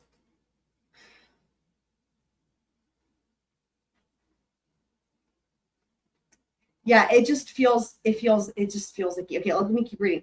On July 8th, 2024, the court issued an order of impoundment impounding the list of juror names and addresses. Among the reasons for entering the order, the court remarked that, quote, people associated with the case have been charged with intimidation. Good cause exists to extend the impoundment order. Again, I think this is already fucking typed up, right? She didn't do this overnight. We all know how hard she works. Cough, cough, lack thereof, right? Get home early, whatever. I think this is already typed up. And they just added the part about the juror, which is my point. They didn't need to include that, right? She didn't need to include that. Good cause exists to extend the impoundment order. Applicable legal standards. The uniform rules permit impoundment upon a showing of cause. The order of impoundment issued pursuant to Rule 3, which authorizes the court to impound materials on an ex parte and or sua sponte basis. The committee notes Rule 3 reflect that a quote, court has the inherent power to impound its files in a case and deny the public inspection of them, and that is often done when justice so requires. Yeah, there you go. She didn't need any backup. Sua sponte impoundment orders expire 10 days from the date of issuance unless otherwise ordered by the court. Rule 3D authorizes a party or interested non-party to file a motion to modify such an order.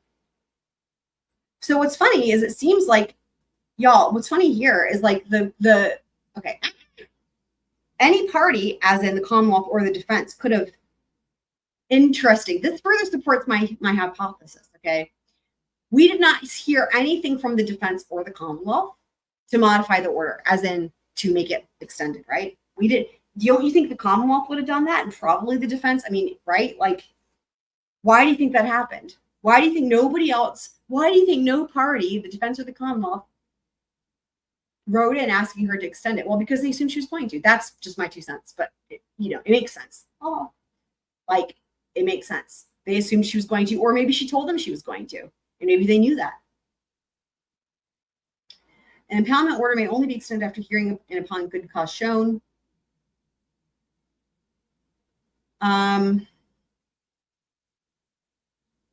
Right, court records may be impounded if the court finds a risk of personal harm or harm to the integrity of the judicial process.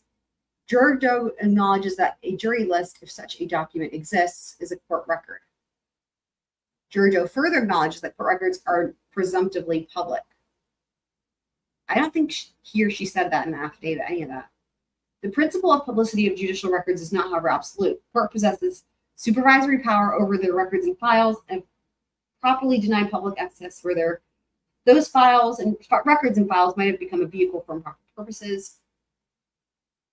Withholding the names of trial jurors from press or public after the trial is terminated involves a clash of constitutionally protected interests. These interests may include the press's First Amendment right of access to criminal trials and defendant's Sixth Amendment right to a fair trial, and the juror's interest in having their privacy protected.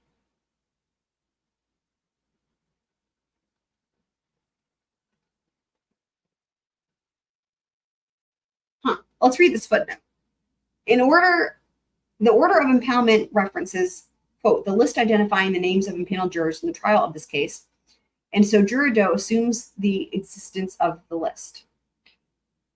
If an actual list has not yet been compiled and placed into the case file, however, it is an open question as to whether one must, I guess, be created. They left out the word be.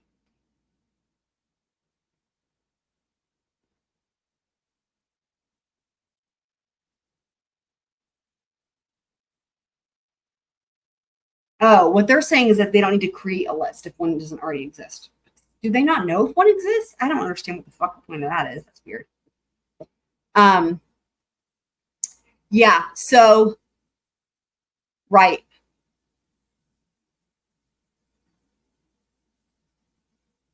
Right, yeah, I agree, Lisa. Yeah, I agree. Yeah, for sure. Same. I kept thinking it's gonna be wild, right? Wait, who threw the baby out? What? What baby? What baby? What baby where? Million points to whoever can guess what song that was from. Swamps, those aren't the lyrics, but that's the right melody. I'll repeat it for anyone who wants to try to guess. What baby where? Can anyone guess what that's? That's a tough one. That's a tough one. Actually, 1 trillion points if you can guess that. Anyone?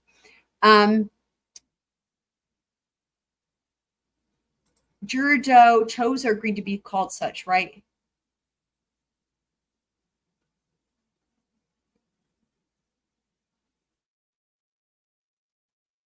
Yeah, it still feels like a she. And you know, it's funny. It's funny because, dude, I've noticed. Who else was it? Lawyer, I know for sure Lawyer, he kept calling it her a she. See, I just did it again. Y'all, he kept doing the same thing. But he's not the only one. There were other people. I don't remember if it was Runkle. I don't remember who else. But definitely Lawyer, but like, in other words, I'm not the only one who thought this was a she automatically. And I don't know what that's about. I don't know why. For me, it was just Juror Doe sounded like a she, but for everyone else, it's like it reads that way and they keep saying it's a she. It's really funny. And that's not been the case. Like when you look at jurors A through E, right, from the defense, when they come out with those affidavits, that's not been the case with any of those. Those don't have a clear feel as to the gender. It's funny. I don't know what it is, man. I wish I could put my finger on it. But yeah, I had a very strong feeling about that. But then it turns out other people did as well, which is weird.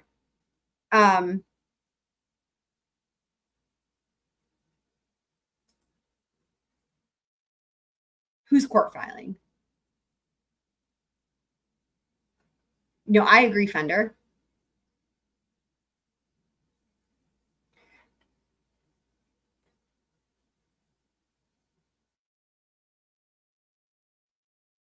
I was upset about a lot of, so it's not the Commonwealth, it's Judge Bev. This is all Judge Bev. This is Judge Bev. So technically the Commonwealth, right? I mean, she's with the government, right? That might be what you're thinking of. Yes. I mean, this is Judge Bev. This is not Lolly. This is Judge Bev. Let me make sure that's clear. This is not Lolly. None of this shit. Everything that we're reading tonight is all Judge Bev, with the exception of the defense when we get to Juror E. All of this is Judge Bev. Not Commonwealth. So again, she's with the Commonwealth, but it's not Lolly. If that makes sense.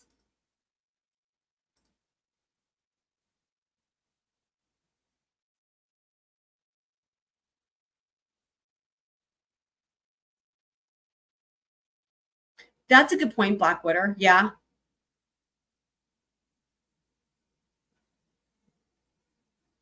Neutral thing. What do you mean by that? Neutral thing? Yeah, for some reason, when I saw Juror Doe, it read to me as Jane Doe. It's an instinct thing, but I'm not the only, like, I would just be, normally I would chalk it up to me being a crazy person, but like, I'm not the only person who interpreted this as being a female, which is really funny, as like a gut feeling thing. Not even like, oh, let me assess it and try to figure it out. It was like literally, other people just kept saying she or her the same way I did.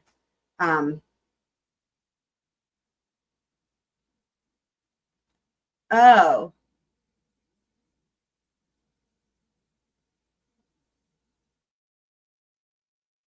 Well, Jane Doe and John Doe aren't gender neutral, though. Like, they're gender specific, right? Is that the right way to say it?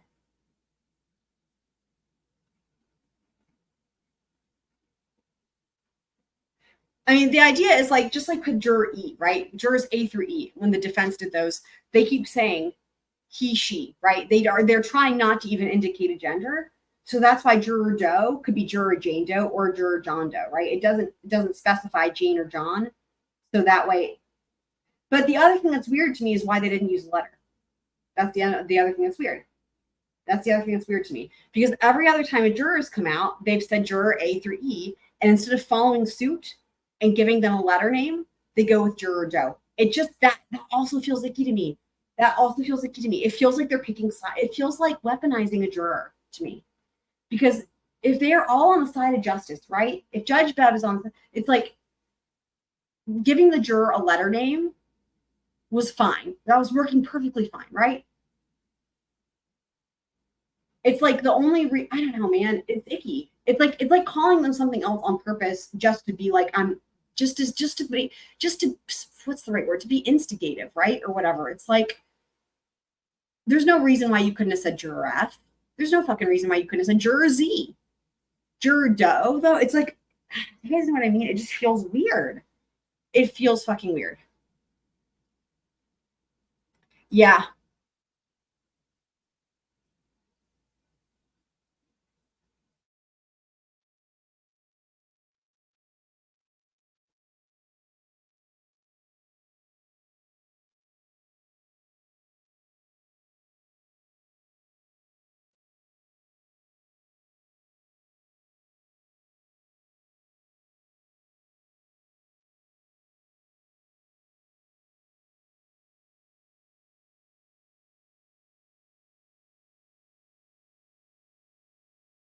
So, okay, basically, here's this. So it's first person from the juror. The reason it's through their attorney is because the juror didn't want to sign their name. So remember, if you're making it, if it's an affidavit, it's a sworn statement, right? So the juror wanted to make these statements, but in order to submit it as an affidavit, they would have to sign their name because it's a sworn statement. But if they want to remain anonymous, they have to do it through an attorney, just like how jurors A through E did with the defense. They made an affidavit through Alan Jackson or David Unanimous. So in this case, though, the attorney, contrary to the way it was done for the defense, when those jurors came to the defense and they told what they said, right, or what they thought, then in those affidavits, Alan Jackson, for example, says juror E, blah blah blah, and says what they thought, right?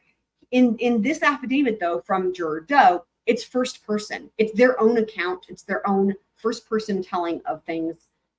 I feel blank, blank, blank. I feel scared for my physical safety and whatnot, right? It's first person.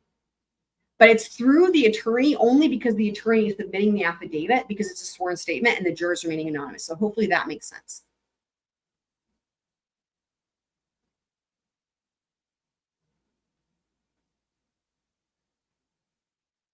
I mean, agreed, Lisa. Excellent. Yeah, I agree. Happy to see you, Iowa, y'all. Glad Iowa's here. Everyone check out Iowa Backyard Cam if you haven't. The baby panties, I know. The baby panties are so cute. No, I don't think the lawyer was being icky.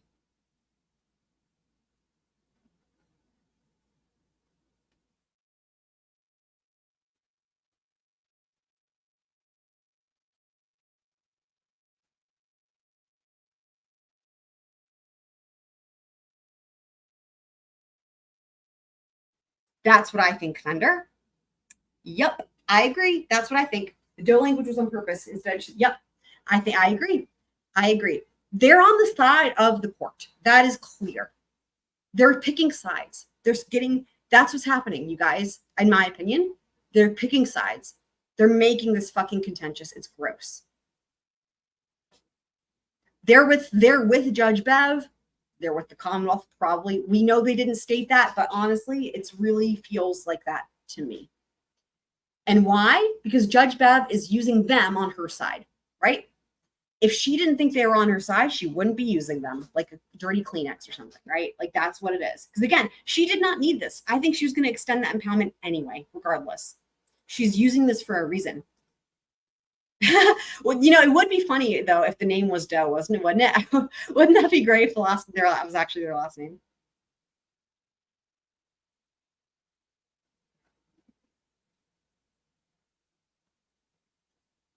So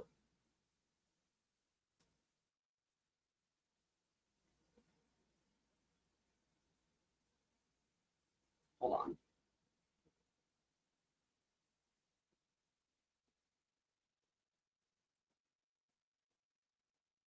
So where it says Juror Doe is right here.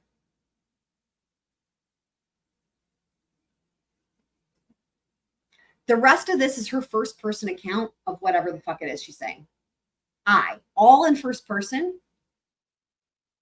That's it. She does not keep calling herself Juror Doe. That would be weird anyway. This is all in first person. Boop, boop, boop, boop, boop, boop, boop, boop. Let me go to the end. All in, and then here. So all that had to happen was the attorney said, hey, I have an affidavit from this juror. They wrote about blah, blah. He says to the judge what it was. He or she, I guess, I almost said she, they wish to remain anonymous. What pseudonym would you like me to use? This would be the attorney to Judge Bev, okay? How would you like me to label them? What label would you like me to give them? Knowing that, all they have to do is insert it. Where is it? Right here is a fill in the blank. All they need is right here, right? They would have had this all typed up. And the juror could have already agreed and signed it, whatever. There, and then here. That's it. Nothing in the middle says anything about Juror Doe. And so the attorney would have then called up the court, like I said, Judge Bev, and she would have said, this is just what I think probably happened. And they usually, use Juror Doe. And then they type it in, the 2 blank spots, good to go, submitted. Does that make sense?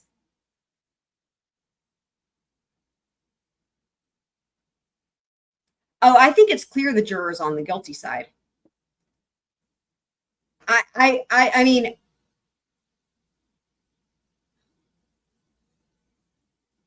I guess that's more of a gut feeling to me, kind of like it being female.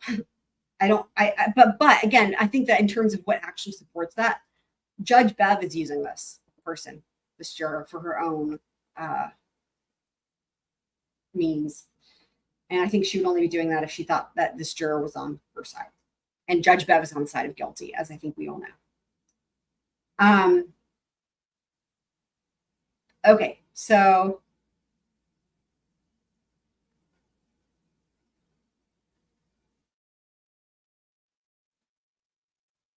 where were we? Oh yes, we were reading the footnote. Okay, so in his dissent in Fujita, Justice Gantz cautioned that the risks of disclosing jurors' identities may extend to the judicial process itself. I mean, whatever. Finding a good cause may include a risk of harm to the jurors or integrity of their service. A risk to the personal safety of jurors obviously would constitute good cause. Here's this quote: were jurors to feel that their personal safety was at risk, they might not only be reluctant to serve, but might tailor verdicts so as to forestall harm to themselves. Interesting, guys. Let me read this part again. Sometimes I hate it, right? I would rather be proved wrong. Let me just put that out there. I would rather be proved wrong. But as I keep reading, let me say this again. Here's a quote from this case law that this is Judge Bev now, right? This is Judge Bev's memorandum, okay? This is Judge Bev citing case law. Quote, were jurors to feel that their personal safety was at risk, they might not only be reluctant to serve, but might tailor verdicts so as to forestall harm to themselves, thus depriving the parties of an impartial jury.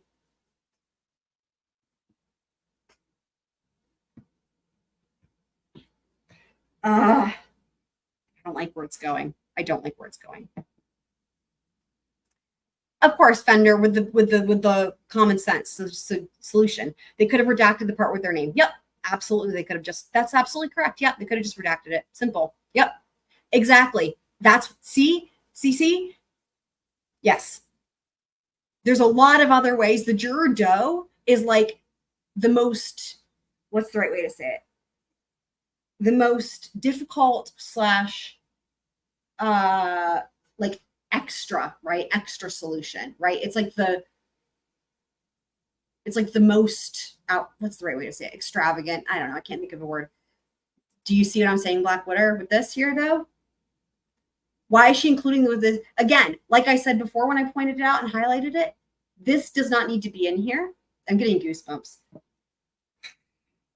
This does not need to be in here. Just like the part about the motions from the defense with, I don't like this at all. Yeah. Okay. Motion for the go. I hear you guys. It's not good. It's not good.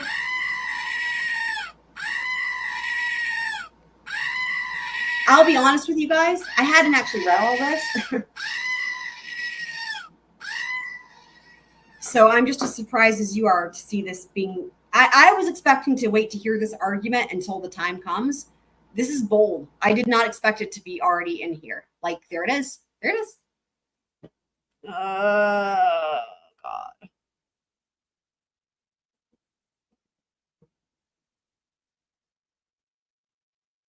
I don't like this at all. It said.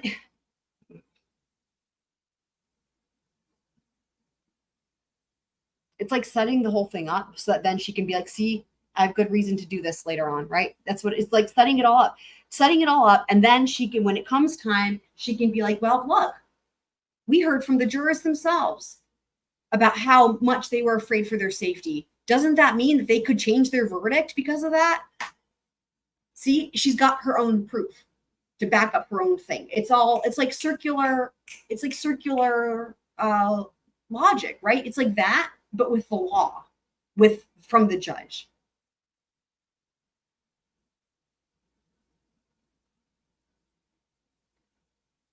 Remember, we heard that, you guys, from the Commonwealth. Kitsmans, if you're still listening, I remember you pointed this out. We heard this when it was the Commonwealth. It was what's her face, the girl was trying to argue. This was the part about the thing coming in about Karen having looked up a defense attorney, or sorry, a DUI attorney. Remember that, guys? And they were trying to get that evidence in, and their whole argument about that. And remember, I pointed out how it was so circular. It was just a complete circle as to how the fuck they were trying to explain why it should come in. Ugh. It's like this. This is like, right? I know. Lisa, yeah, great point. She was always tired, always grumbling.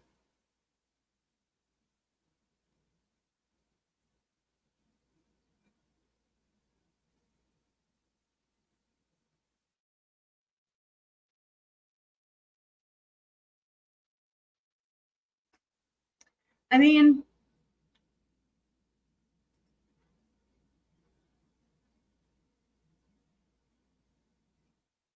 I don't know, man. I mean, the thing is that for me, honestly, here, hold on. Okay. But you'll agree with me, justice in general is a good thing? Big fan of justice. All right, me too. No further questions. Okay, for me, here's the thing. Regardless of any strategy, and I know that that's how it should be viewed for if you're the defense, regardless of any of that, like, Rule 27B is clear. We've gone over it a bazillion times. Rule 27B is clear. Judge Bev should have asked the jury the questions about the specific counts, okay?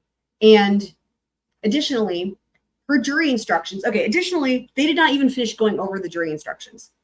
They left it open-ended, and then she came in and said, okay, closing arguments. The defense never got a chance to, or the Commonwealth, again, for that matter, neither party got a chance to even read the final version of the jury instructions or the verdict slips. She just went ahead and fucking signed off on it herself, man. What the fuck? And to the extent that there is confusion for the jurors on how to handle a count, like count 2 in this case, there are remedies to that. The first remedy is make sure that it's clear in the jury instructions and the verdict forms so that there's not confusion. But if you're not going to do that, then you should follow up with the questions about it, which, by the way, is already required under the Massachusetts Rules of Criminal Procedure. So, like, this needs to be worked out correctly. And I have little hope with Judge Bev that's going to happen. Like, what needs to happen, because this is really important for the justice system, is that we need to learn what the actual verdicts were. And we need to learn if there's a reason that they were unanimous and that never came to light until after the trial, why? Was Judge Bev just so quick to say mistrial? Were there errors in the jury instructions or the verdict forms? Was the error in Judge Bev not reading as was required in Rule 27B and asking them further questions about each count? I mean, there's a lot of things on that list. Actually, I can keep going.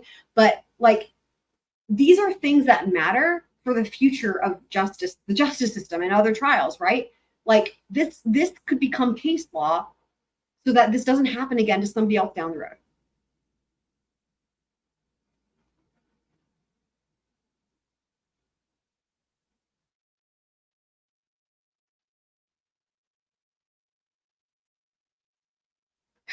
Y'all are funny. Yeah.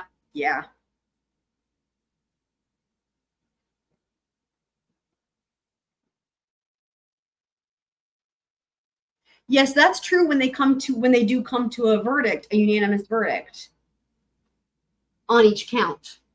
Or if in the case that they had come to unanimous verdicts and that was made known to the court, then they would have read it out for those counts. Like counts 1 and 3, right? Yes, exactly, Founder. Yep. She ignored the must-do part of Massachusetts law. Yep, she did. Yep. And don't you think that's part of also why Judge Bev wants to shut this shit down? Because she fucked up.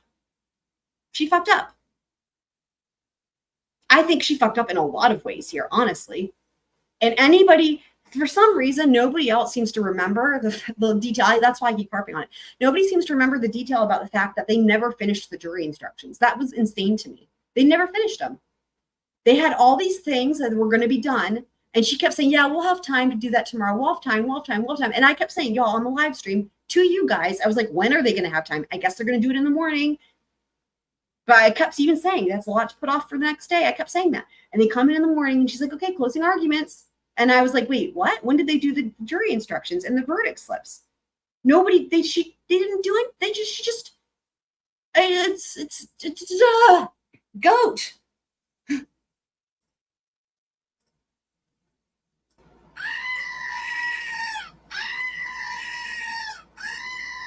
And you know why it's especially frustrating? It's especially frustrating because you know what everybody says and what Judge Bev is probably going to say? Well, it's up to the defense to object to the bill. You know what she did? She made sure they would never even have the chance because she didn't let them see the final version, you guys. And this is what everybody's missing. Y'all, I could argue. This is why I'm like, God, let me at her. Because, dude, it's a red herring, man. Like, to the extent that anyone's like, yep, they should have objected. They didn't see the final version. She took their chance to object to the final versions of the jury instructions and the verdict slips, and she just pulled the rug right out from underneath them, same as she did with not letting them hear that last jury note. Same. She didn't give them the chance. And she did it so quickly and shockingly that nobody even could figure out what's fucking happening. Dude, and Lolly too, honestly.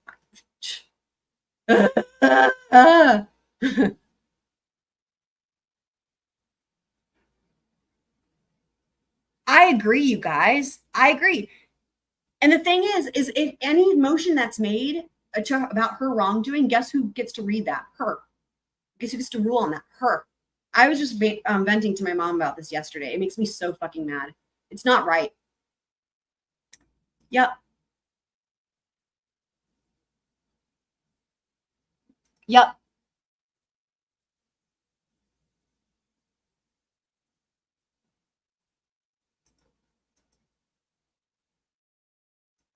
I know.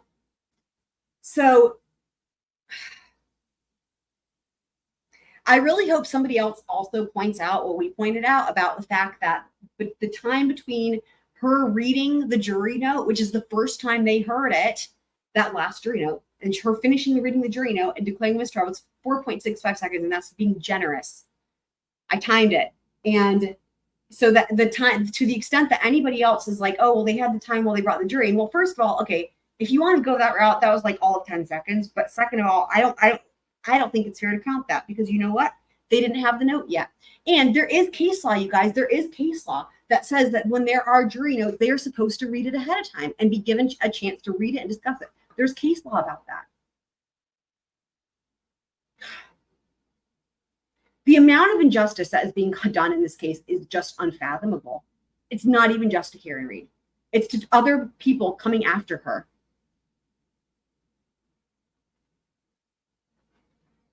Because this is not okay, man. This is not okay.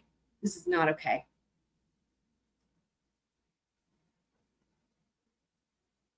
Yeah, Blackwater. I know it's spelled weirdly. You're right. It is spelled weirdly.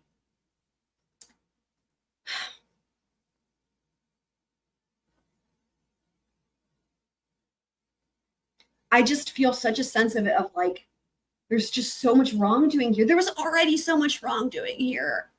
It's like, how can it get any fucking worse? But it's just like one thing after another. It's like all being set up just to try to protect this bubble of people, right? Like the Commonwealth, Judge Bev, apparently, right? Law enforcement, to protect their whole thing. To protect their whole thing. It's, you know what this is like? This is just the same as when the Alberts all started lying for each other. The McAlberts all started lying for each other. I don't think they even know what fucking happened. They're all just lying for each other. This like fancy clue dinner party, as they keep saying, they're all just lying. And then they're all just lying to protect that lie. And it's the same.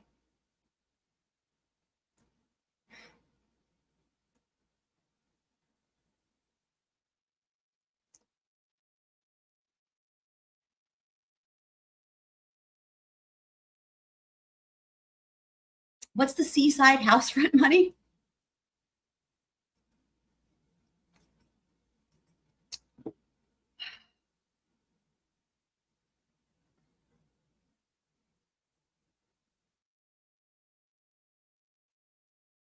I mean, I am pissed at the government. I'm pissed at the government. I'm pissed at the system, the man. That's who I'm pissed at. I'm not pissed at any third party people. I'm pissed at the government. That's who I'm pissed at. I'm pissed at the government for not doing better. I'm pissed because this isn't justice, and there's no one to stop this train wreck. And the only people to fucking stop it are the defense attorneys. But Judge Bev has set it all up to where, again, there's no checks and balances. She's the one who gets the final say, and she's setting it all up to where she's bulletproof, just like the McCabe's and the Alberts.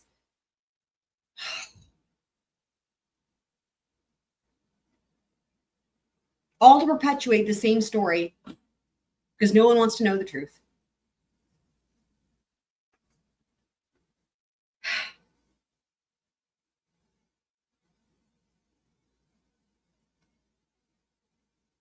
Good cause exists to impound the Commonwealth versus read jury lists, blah, blah, blah. Okay, quickly, we can finish the rest of this document. I've got a lesson here shortly, so I'm going to just go ahead and jump real quick while we have time back to, hold on, let me pull it up, the Juror E. I mean, I don't know how much, I would imagine that anything else in this same document is just going to be worse. It's going to just get worse. We will finish reading it. I just, and I can only fucking handle so much of this bullshit. Like,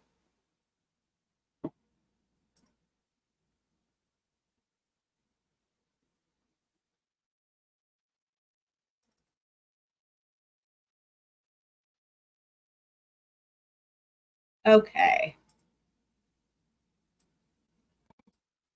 Somebody needs to do something.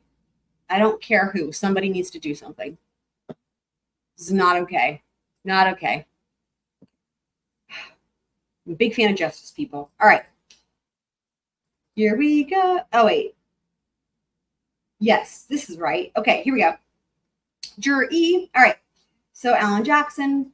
On Wednesday, I was contacted by Juror E. Based on my conversation. So see, look. So this is, you can tell the tone's different, right? Because it's third person, right? He's talking about what Juror E said. Based on my conversation with Juror E and that juror's physical description, blah, blah. Okay, they know it's who they say they are. Juror E stated that he or she decided to contact me to provide information about the results of the jury's decision-making following deliberations. Juror E explained that the jury was unanimous on 1 and 3, that Karen Reed was not guilty of those charges. Juror E went on to state that the only count on which the jury was deadlocked was in relation to the lower charges on count 2. I took that to mean the lesser included offenses associated with count 2. Juror E indicated that he or she was happy to provide such information, but wished to remain publicly anonymous. The foregoing is based, oh, that's all correct. So, what was I going to say?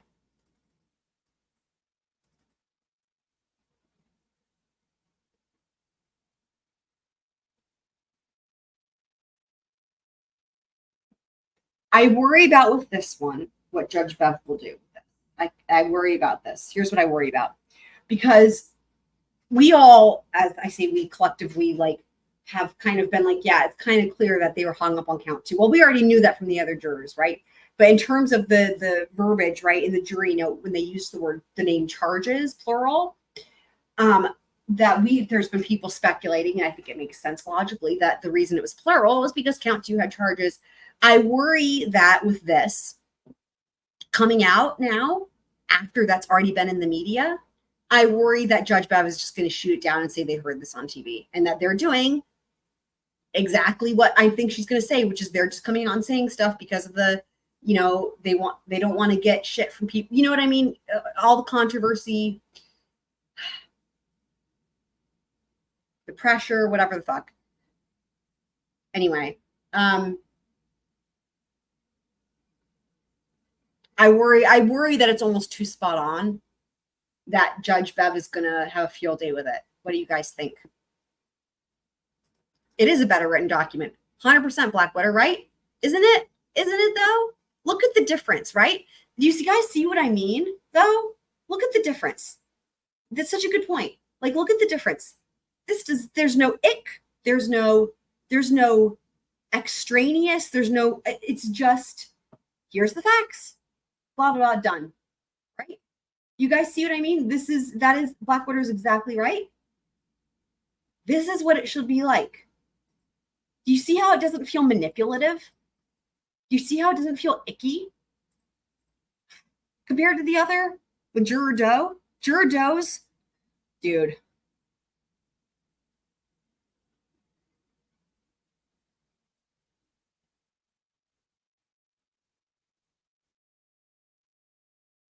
Right. Yeah.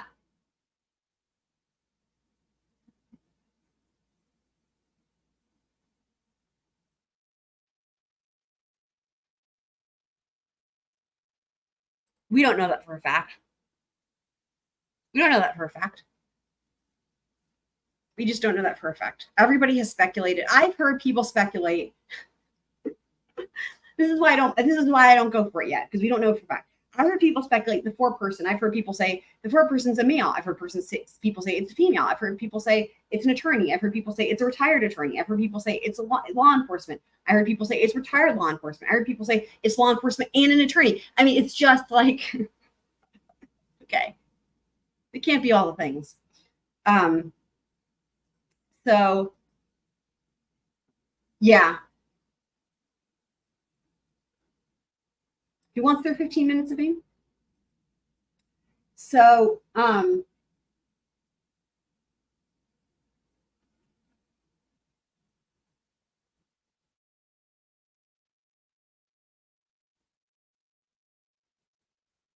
yeah, I won't trust that we know it's the answer.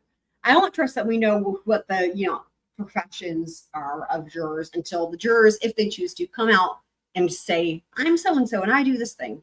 Then I'll be like, okay, otherwise it's just speculation is all it is.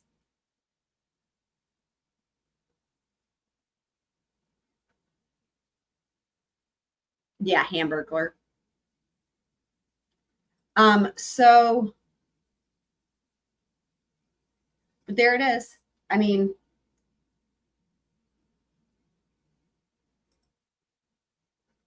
and my guess is that here, like, my guess is that maybe Alan Jackson maybe asked something about count 2 that was really like benign or whatever, to where they gave this answer. And potentially, maybe if they'd asked the other jurors, they would have said the same thing, but they just didn't ask them, you know? But I just worry that Judge Bev is going to have a field day with it.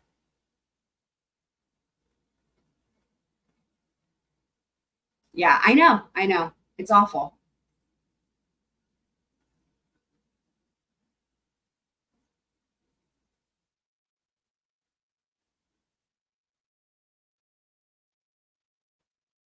Fender, you didn't see the swoop yet. Hold on, let's do the swoop again for Fender and for anyone else who didn't see it.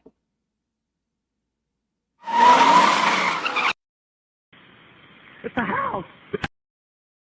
Take the comment down. Hold on, let me show it again without the comment so we can get the full effect. just like earlier. It's a house. Yay! That's our swoop.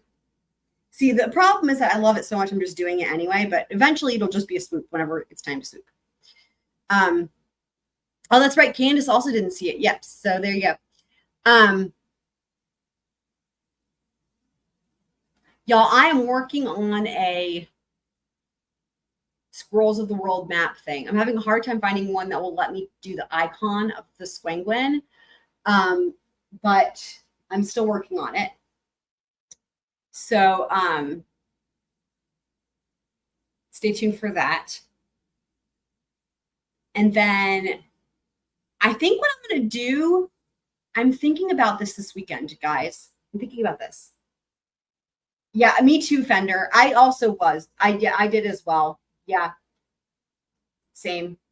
But once I realized how she really fucked up after she declared a mistrial, and then we went back and reviewed the jury instructions and the verdict forms, and I was like, it was just got a lot harder because it was like it's too obvious that there's error there, right? But I'm thinking about for this upcoming weekend, I'm thinking about doing, you know how we did the great opening statements? Thank you, Fender. I'm thinking about doing great cross-examinations, and I have one in mind that I would bet money on it none of you guys have seen or even heard of. Oh, but it's great, y'all. And I'll give you a hint. There is someone who most people have never heard of this trial that is so much worse than Amber Heard. There's not even a comparison. It's not even a comparison. There's a lot of similarities. Take the similarities, take the things that are the worst about Amber Heard. Those are the same, but then take each of those and make them exponentially worse by like 1,000,000 times for each characteristic, and then add in some extra ones. That's who we're talking about. So I'm thinking about that for this weekend. Great cross-examinations.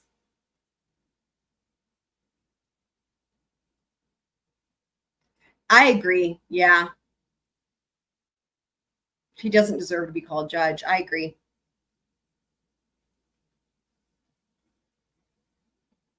So tomorrow we have the hearing at 2:00. And I'm going to be covering that live. And then tomorrow night, I think what we'll be doing is, well, we'll see if there's more shit that comes out with Karen Reed after the hearing. We'll see. We might be covering that. But otherwise, we'll probably be doing some more Debt Be Heard fun. And it kind of depends also on where DSN is. Because if he gets through to where the Morgans are, then what we will do is we will do Spiegel and the Morgans. And that will be a night of just greatness, guys. We will all hurt from laughing so much, which would be really nice after the hearing. So hopefully DSN, we should almost tell DSN, hey, DSN, skip the hearing and just keep watching Debt Be Heard to make sure you get to the Morgans. So I don't remember how far it is after Spiegel. I guess I could look that up and that would help us understand too, like if he's going to get that far. Anyway, or if anyone maybe remembers how far after Spiegel the Morgans are. Because that's what I figured we would do. That's right. We would do Spiegel and Morgans in one episode just because that would make sense.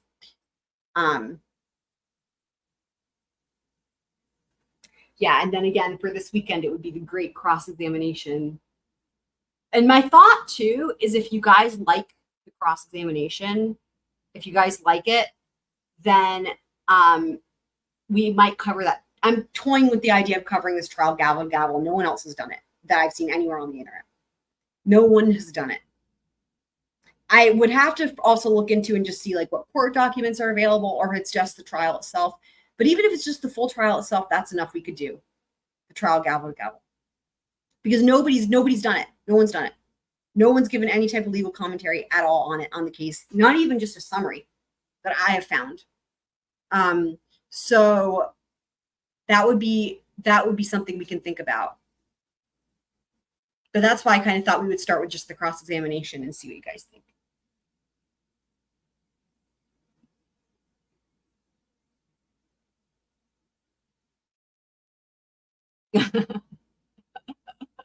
I know, right?